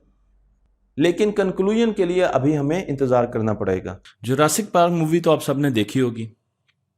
इस मूवी के बहुत से पार्ट्स आ चुके हैं जिसमें एक जजीरे पर डायनासोर्स को प्रोड्यूस किया जाता है, बड़े बड़े डायनासोर्स बनाए जाते हैं, क्योंकि डायनासोर्स तो ख़त्म हो चुके हैं। लेकिन अगर आप इस मूवी में जाएं और देखें तो आपको मुख्तलिफ रंगों के खूंखार किस्म के डायनासोर्स नजर आएंगे जो कि एक थीम पार्क में आज़ाद हो जाते हैं और उसके बाद वो लोगों को खाना शुरू कर देते हैं। जुरासिक पार्क के बहुत से पार्ट्स आए, लेकिन आज मैं आपको इसके हकीकी हीरो से मिलाने जा रहा हूं जो कि अमेरिकन पैलेंटोलॉजिस्ट हैं जैक हॉर्नर। यही वो साइंसदान हैं जिन्होंने इन तमाम डायनासोर्स की शक्ल बनाई। इसके पीछे साइंसदान जैक हॉर्नर हैं। गोया कि वो ऐसी शक्लें नहीं बनाना चाहते थे, बल्कि वो अपने इंटरव्यू में बताते हैं कि वो रंग बिरंगे डायनासोर्स बनाना चाहते थे, क्योंकि डायनासोर्स के रंग माजी में जब वो जिंदा थे बहुत वर्सटाइल होते थे, बहुत खूबसूरत होते थे, तितलियों की तरह उनके रंग होते थे। लेकिन फिर डायनासोर आहिस्ता आहिस्ता हमारी दुनिया से खत्म हो गए। जो मेजर कॉज है उनके खत्म होने का, वो 6 करोड़ साल पहले एक बहुत बड़ा स्पेस में से पत्थर आया जो कि जमीन से टकराया और उसकी वजह से हमारी दुनिया में डायनासोर्स खत्म हो गए। यहां पर मैं आपको यह बताता चलूं कि 2 किस्म के डायनासोर्स होते थे। एक एवियन डायनासोर्स थे जो कि छोटे डायनासोर्स थे, उड़ते थे, और हम ये समझते हैं कि परिंदे एवियन डायनासोर से आहिस्ता आहिस्ता इवॉल्व करके आज इस जगह पर पहुंचे हैं। और दूसरे डायनासोर्स खतरनाक डायनासोर्स थे, नॉन एवियन डायनासोर्स थे, जो कि आपको जुरासिक पार्क में दिखाए जाते हैं। लेकिन अब साइंसदानों ने सोचा कि क्यों ना इन डायनासोर्स को वापस दुनिया में लाया जाए। जुरासिक पार्क में तो हमें बताया गया है कि एक साइंसदान को अंबर, जो कि खास किस्म का पत्थर है, उसमें एक मच्छर मिला जिसने किसी डायनासोर का खून पिया था और उसमें उसका डीएनए महफूज है। और इस साइंसदान ने वो डीएनए लिया और पूरा का पूरा डायनासोर रिकंस्ट्रक्ट कर दिया। हमने ये कोशिश 2003 तक बहुत की। हमने डायनासोर्स के मुख्तलिफ किस्म के फॉसिल्स ढूंढे, हड्डियां ढूंढी, जिसमें से एक रिसर्च में आपको यहां पर दिखा भी रहा हूं। लेकिन उन हड्डियों में से, उन फॉसिल्स में से हमें डायनासोर्स के तंदुरुस्त डीएनए नहीं मिले, क्योंकि वो बहुत पहले जिंदा थे, 6 करोड़ साल पहले। अगर कुछ हजार साल पहले जिंदा होते तो शायद हमें उनका डीएनए मिल जाता और उससे उनको रिकंस्ट्रक्ट किया जा सकता था। लेकिन वक्त बहुत ज्यादा बीत चुका है, इसकी वजह से हमें उनका प्रॉपर तंदुरुस्त डीएनए नहीं मिल पा रहा। तो फिर अब एक डायनासोर को कैसे बनाया जाए जबकि हमारे पास डीएनए तो मौजूद नहीं है? इसके लिए हमें एवोल्यूशन की तरफ जाना पड़ेगा। एवोल्यूशन एक ऐसा प्रोसेस है जो बहुत आहिस्ता आहिस्ता वक्त के साथ होता है और चीजें अपने आप को चेंज करती हैं, स्पीशीज अपने आप को चेंज करती हैं, उनमें वेरिएशंस आती हैं और वो वेरिएशंस आगे बढ़ सकती हैं जो कि अडॉप्ट कर लेती हैं इर्द गिर्द के एनवायरनमेंट से। तो यहां पर आप देखें कि non avian dinosaur Aahista Aahista avian dinosaurs में बदले, और उसकी वजह शायद एक ये भी है कि वो पत्थर आके टकराया था और फिर उनसे परिंदे आए, और इस चेंज ने इनकी जेनेटिक्स को मॉडिफाई भी किया, इनका डीएनए भी वक्त के साथ साथ चेंज हुआ। लेकिन अब हम रिवर्स करना चाह रहे हैं, हम रिवर्स एवोल्यूशन करना चाह रहे हैं। हम इस कबूतर से या चिकन से आहिस्ता आहिस्ता ये डायनासोर बनाना चाह रहे हैं, और उसके लिए हम इसकी जीन्स को मॉडिफाई करेंगे। हम इसमें जेनेटिक इंजीनियरिंग के जरिए ऐसी चेंजेस लाएंगे जिससे आहिस्ता आहिस्ता पहले ये एवियन डायनासोर में बदलेगा और फिर नॉन एवियन डायनासोर में बदलेगा। जेनेटिकली मॉडिफाइड ऑर्गेनिज्म तो आपने बहुत देखे होंगे। अगर आप आज की ज्यादातर सब्जियों को देखें तो उनको वक्त के साथ साथ हमने मॉडिफाई किया है, चेंज किया है। आप इन टमाटर्स को देख लें तो मैं आपको यहां पर बहुत से जीएमओ फूड्स दिखा रहा हूं। आप भुट्टे को देख लें, छल्ली को देख लें, कॉर्न को देख लें, फिश को देख लें, इन सब को हमने आहिस्ता आहिस्ता जेनेटिकली मॉडिफाई किया है। मसलन हमारे पास सेब हैं और वो खराब थे, उनमें किसी किस्म की बीमारी होगी, लेकिन हमने क्या किया, उसकी जीन्स को जाकर आहिस्ता आहिस्ता मॉडिफाई करना शुरू कर दिया ताकि वो बीमारी खत्म हो जाए, उनमें वो नक्स खत्म हो जाए, और फिर हमारे पास अच्छे सेब आने शुरू हो गए। इनको जीएमओ कहेंगे क्योंकि हमने इनको अल्टर किया, ये नेचुरल सेब नहीं है। इसी तरीके से पिकनगीज एक ऐसा कुत्ता है जो कि बहुत ही ज्यादा बेजरर सा कुत्ता है, लेकिन अब आहिस्ता आहिस्ता हम उनको जेनेटिकली मॉडिफाई कर रहे हैं और उनको चेंज कर रहे हैं आहिस्ता आहिस्ता वुल्फ में। तो अब आपको फ्यूचर में पिकनगीज जो कि हम अल्टर करने जा रहे हैं वो इतने ज्यादा मासूम नजर नहीं आएंगे। इसी तरीके से आप इन जीएमओस को देख सकते हैं, तो आप इनको देखें तो ये सारे के सारे जो मुर्गे हैं ये जेनेटिकली मॉडिफाइड वर्जन है। जेनेटिकली मॉडिफिकेशन हम कई किस्म की कर सकते हैं, बायोलॉजिकल मॉडिफिकेशंस कई किस्म की कर सकते हैं।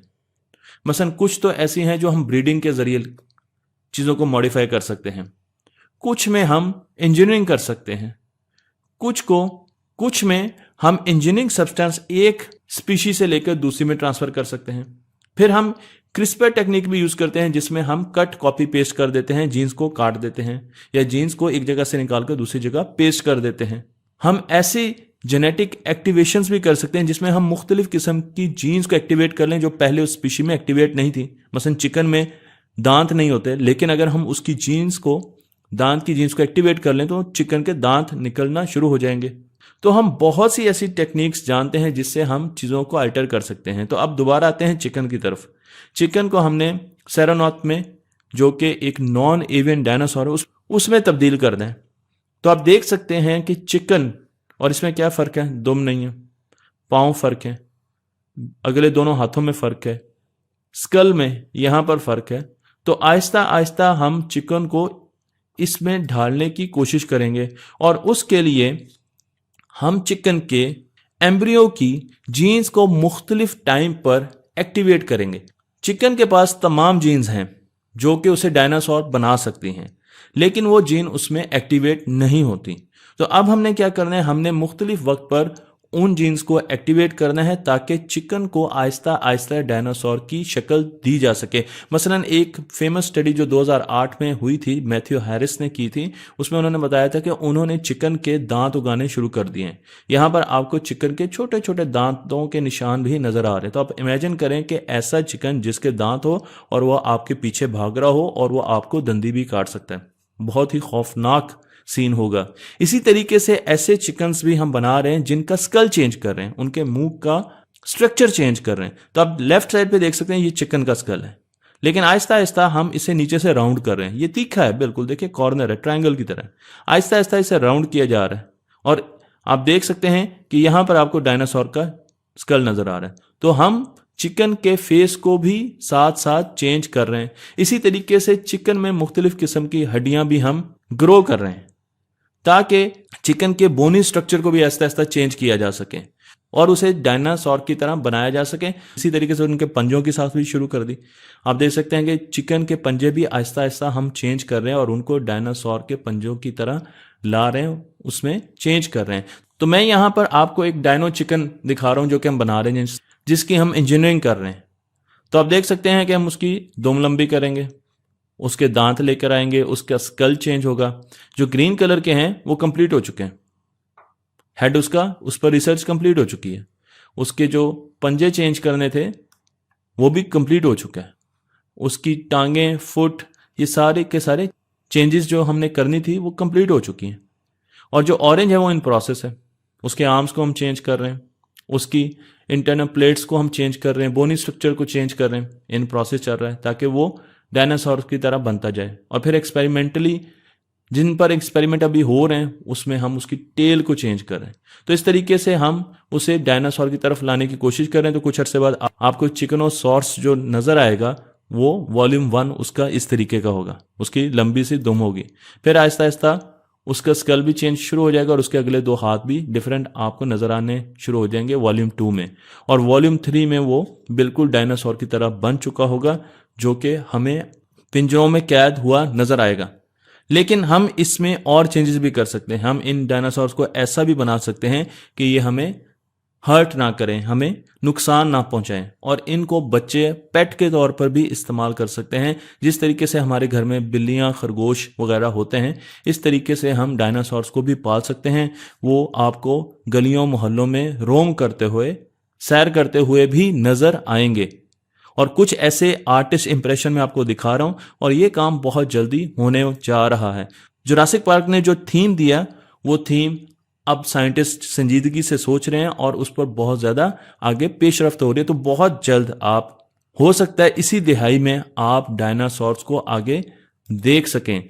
तो रिवर्स एवोल्यूशन की वजह से अब हम चिकन को आहिस्ता आहिस्ता डायनासोर में बदलने जा रहे हैं, और यही फ्यूचर है उन तमाम स्पीशीज़ का जो कि वक्त के साथ साथ ख़त्म हो गई। हम उनकी करीबी स्पीशीज़ को लेंगे और आहिस्ता आहिस्ता उन स्पीशीज़ को दोबारा दुनिया में लाएंगे। जो जो इंसान तरक्की करता जा रहा है, इंसान डेटा ज़्यादा से ज़्यादा बना रहा है।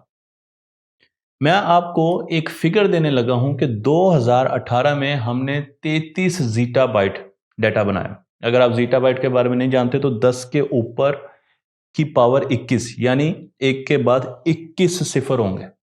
इतना ज़्यादा डाटा बनाया, 33 ज़ीटाबाइट 2018 में। लेकिन क्या आप जानते हैं कि 2025 में इंसान कितना डाटा बनाएगा? कितना डाटा होगा हमारे पास? 175 ट्रिलियन गीगाबाइट या 175 ज़ीटाबाइट। इतना ज़्यादा डाटा हम बनाने जा रहे हैं। तो मैं आपको एक रफ सी एग्जांपल देता हूं कि ये इतना ज़्यादा डाटा है कि अगर आप 10 GB की एक हार्ड डिस्क ले लें और 10 GB की हार्ड डिस्क को साथ साथ रखना शुरू कर दें ज़मीन के इक्वेटर पर, तो एक तखमीने के मुताबिक ज़मीन के इक्वेटर पर 40 से लेकर 50 मरतबा चक्कर लगाना पड़ेगा इस डेटा को स्टोर करने के लिए। इतनी ज़्यादा हार्ड डिस्क आपके पास होंगे। इसमें से जो 49% डाटा है वो क्लाउड पर होगा, यानी तकरीबन 50% डाटा क्लाउड पर होगा। और 127 ज़ीटाबाइट में 90 ज़ीटाबाइट डाटा जो है वो इंटरनेट ऑफ थिंग्स से आएगा, IoT से आएगा। अब आपका सवाल ये होगा कि डाटा एक तो इतनी तेजी से फैल क्यों रहा है, क्योंकि ये एक्सपोनेंशियली एक्सप्लोड हो रहा है, और दूसरा इंटरनेट ऑफ थिंग्स क्या है। दोनों का एक ही जवाब है। इमेजिन कीजिए कि आप 2025 में 2024 में हैं और उस वक्त तक तरक्की याफ्ता मुल्कों में घर की हर चीज को स्मार्ट बनाने के लिए उसमें मुख्तलिफ किस्म के सेंसर्स और कंट्रोलर्स लगाए जाएंगे। आज भी जब हम आर्डिनो की बात करते हैं और रेस्पबेरी पाई की बात करते हैं, जिस पर मैं खुद भी कोर्सेज करवा चुका हूं, तो आपका AC भी इंटेलिजेंट होगा, उसे भी पता है कि उसे कब चलना है और उसे कब बंद होना है। आपकी फ्रिज भी इंटेलिजेंट होगी, आपका चूल्हा भी इंटेलिजेंट होगा, आपका ओवन भी आपके मोबाइल के साथ कम्युनिकेट करेगा, आपका पूरा घर आपके मोबाइल के साथ कम्युनिकेट करेगा, और ये सारा का सारा वाईफाई के थ्रू होगा और इंटरनेट के थ्रू होगा। तो हम हर चीज़ को इंटेलिजेंट बनाते जा रहे हैं और वो इंटरनेट के थ्रू हमारे मोबाइल पर आ जाएगी और हम अपने मोबाइल से अपने घर को कंट्रोल कर सकेंगे, उसके स्टेटसेस ले सकेंगे। आप ये कहेंगे कि ये तो बहुत दूर की बात नहीं है, लेकिन रिसेंटली मैं आपको बताने जा रहा हूं कि पौधों से ट्वीट करवाई गई है, यानी अब पौधे भी ट्विटर के सारिफ बनने जा रहे हैं। पौधों को मुख्तलिफ सेंसर्स लगाए गए हैं और पौधे ट्वीट करते हैं जब उन्हें पानी की ज़रूरत होती है। ये बहुत छोटा सा एक्सपेरिमेंट है जो किसी स्कूल में भी किया जा सकता है। लेकिन एग्रीकल्चर का जो अगला वर्जन है, जो कि अब बहुत तेज़ी से तरक्की पजीर मुल्कों की तरफ भी आएगा, जिसे एग्रीकल्चर 4.0 कहते हैं। मैं आपको यहाँ पर एक तस्वीर दिखा रहा हूँ। ये सारा का सारा स्टैंडर्ड आपके खेतों को इंटेलिजेंट बनाने जा रहे हैं। आपकी ज़मीनों पर मुख्तलिफ़ किस्म के सेंसर्स लगेंगे जो ज़मीनों की मिट्टी की ह्यूमिडिटी को बताएंगे, टेम्परेचर को बताएंगे। ज़मीनों के अंदर सेंसर्स लगेंगे, पानी के अंदर सेंसर्स लगेंगे। अगर आप ड्रोन देखें तो वो उड़ते फिरेंगे और वो आपकी खलियान की तस्वीर ले रहे होंगे। इसी तरीके से अगर आप फार्म की बात करेंगे तो वहाँ पर जितने मवेशी होंगे उनको भी आपने सेंसर्स गले में पहनाए होंगे ताकि आप उनकी लोकेशन ट्रैक कर सकें। 5G नेटवर्क के साथ ये सारे सेंसर्स कनेक्ट होंगे और फिर सैटेलाइट के साथ भी इन चीज़ों को कनेक्ट किया जाएगा। सैटेलाइट्स भी आपको बहुत ज़्यादा मदद दे रही होंगी। मैं यहाँ पर कुछ आपको आगे सॉफ्टवेयर्स भी बताऊंगा जो कि जीपीएस के ज़रिए और स्पेस इमेजिंग के ज़रिए, कैमरों के ज़रिए आपके खेतों की तस्वीर खींचेंगी और वो बताएंगे कि आपके खेत को क्या बीमारी है, कब पानी की ज़रूरत है, कितने पानी की ज़रूरत है और यूरिया कब डालनी है, आपने इस पर स्प्रे कब करनी है। ये सारा का सारा डाटा आपने स्टोर करना है। लेकिन जब हम डाटा स्टोरेज की बात करते हैं तो हमारे पास वही घिसी पिटी पुरानी टेक्नोलॉजी है जो कि मैं आपको यहाँ पर दिखा रहा हूँ। आप देख सकते हैं कि हमारी जो ड्राइव्स हैं वो बल्की होती हैं, टूट जाती हैं, नीचे गिरती हैं, उनकी लाइफ बहुत कम होती है, 4 साल चलती है तो ख़राब हो जाती है और साथ साथ उनको एनर्जी की भी रिक्वायरमेंट है। हमें तो एक ऐसी डाटा स्टोरेज चाहिए जिनको किसी किस्म की एनर्जी की ज़रूरत ना हो, जिनका लाइफ स्पैन भी बहुत बड़ा हो और जो कि फ्रेजाइल ना हो, टूटे ना। तो मैं आपको लेकर चलता हूं बायोलॉजिकल हार्ड ड्राइव्स की तरफ। ऐसी हार्ड ड्राइव्स जो कि हमारा डेटा स्टोर करती हैं। अब मेरा डेटा किस चीज़ में स्टोर है? वो मेरे डीएनए में स्टोर है। तो क्या हम इंसानों के, जानवरों के या इवन प्लांट्स के डीएनए में डेटा स्टोर कर सकते हैं? हम इस वक्त तक 2 मिलियन 20 लाख पुराना डीएनए हासिल कर चुके हैं ग्रीनलैंड से। ये काम 2021 में किया गया और ये डेटा इंटैक्ट है, यानी अपनी सही हालत में कुछ ना कुछ मौजूद है। 20 लाख पुराना डीएनए। लेकिन अगर हम देखें कि किस डीएनए से हमने सारा का सारा डेटा हासिल कर लिया, वो 30,000 साल पुराना डीएनए जो कि हमें फॉसिल्स में मिला है। तो इसका मतलब यह है कि ये एक ऐसी स्टोरेज है जिसमें अगर हम डेटा स्टोर कर देंगे तो 30,000 साल तक तो अगर ये अच्छी कंडीशन में रहेगी, सर्द कंडीशन में रहेगी, डेटा स्टोर रह सकेगा। इस डेटा स्टोरेज को किसी किस्म की एनर्जी की ज़रूरत नहीं है, इसका साइज भी बहुत छोटा है और उसके साथ साथ ये डेटा स्टोरेज बहुत डेंस है, यानी कि बहुत छोटे हिस्से में बहुत ज़्यादा डाटा स्टोर कर सकती है। मैं आपको एक एग्जांपल देता हूं, बल्कि एक सीरीज ऑफ एग्जांपल देता हूं जिससे आपको आइडिया हो कि कितनी ज़्यादा डेंस स्टोरेज है। 10 डिजिटल मूवी आप डीएनए के इतने छोटे साइज में स्टोर कर सकते हैं जो कि रेत के ज़र्रे के बराबर हो। 10 डिजिटल मूवीज। अगर आप 1 ग्राम डीएनए का लें तो उसमें 215 मिलियन गीगाबाइट डेटा स्टोर हो सकता है। अगर आप इस वक्त जितना भी डेटा है उस सब को डीएनए में स्टोर करें तो शायद 1 से 2 ट्रक के बराबर साइज की आपके पास स्टोरेज होगी, यानी 2-3 ट्रक होंगे जिन पर इतनी बड़ी स्टोरेज होगी जिसमें ये सारा का सारा डेटा स्टोर हो सकता है। ह्यूमन बॉडी में 2.5 मिलियन 25 लाख गीगाबाइट का डेटा स्टोर। तो ये इतना बड़ा डेटा इतने थोड़े हिस्से में, इतनी थोड़ी जगह पर हम स्टोर कर सकते हैं। और स्टोर कैसे कर सकते हैं? हमें पता है कि हमारे डीएनए में 4 न्यूक्लियोबेसिस हैं, ATGC। इनके बारे में मैं बहुत बता चुका हूं। तो आपने 0-1 को इन न्यूक्लियोबेसिस में कन्वर्ट करना है। लेकिन इसका एक फायदा है और वो फायदा ये है कि A न्यूक्लियोबेस हमेशा C के साथ, T के साथ जुड़ती है। मैंने इसको इस तरीके से याद किया हुआ है, GC यूनिवर्सिटी कह लें चाहे। A हमेशा T के साथ जुड़ती है, G हमेशा C के साथ जुड़ती है। तो मैं अगर एक डीएनए लेता हूं और उसको बीच में से काट देता हूं और एक तरफ A है तो अब दूसरी तरफ क्या होगा? T हर सूरत में। और अगर एक तरफ G है तो मुझे पता है कि दूसरी तरफ जो काटा हुआ हिस्सा है उसमें C होगा। तो आप पूरा का पूरा डीएनए आरएनए से दोबारा डुप्लीकेट कर सकते हैं, बना सकते हैं। इसलिए हमें डेटा को कॉपी करने में बहुत ज्यादा आसानी होती है। मैं आपको यहां पर एक पूरा प्रोसीजर दिखा रहा हूं कि किस तरीके से हम डिजिटल डेटा न्यूक्लियोबेसिस में सेव करते हैं और उसको रिट्रीव कर सकते हैं।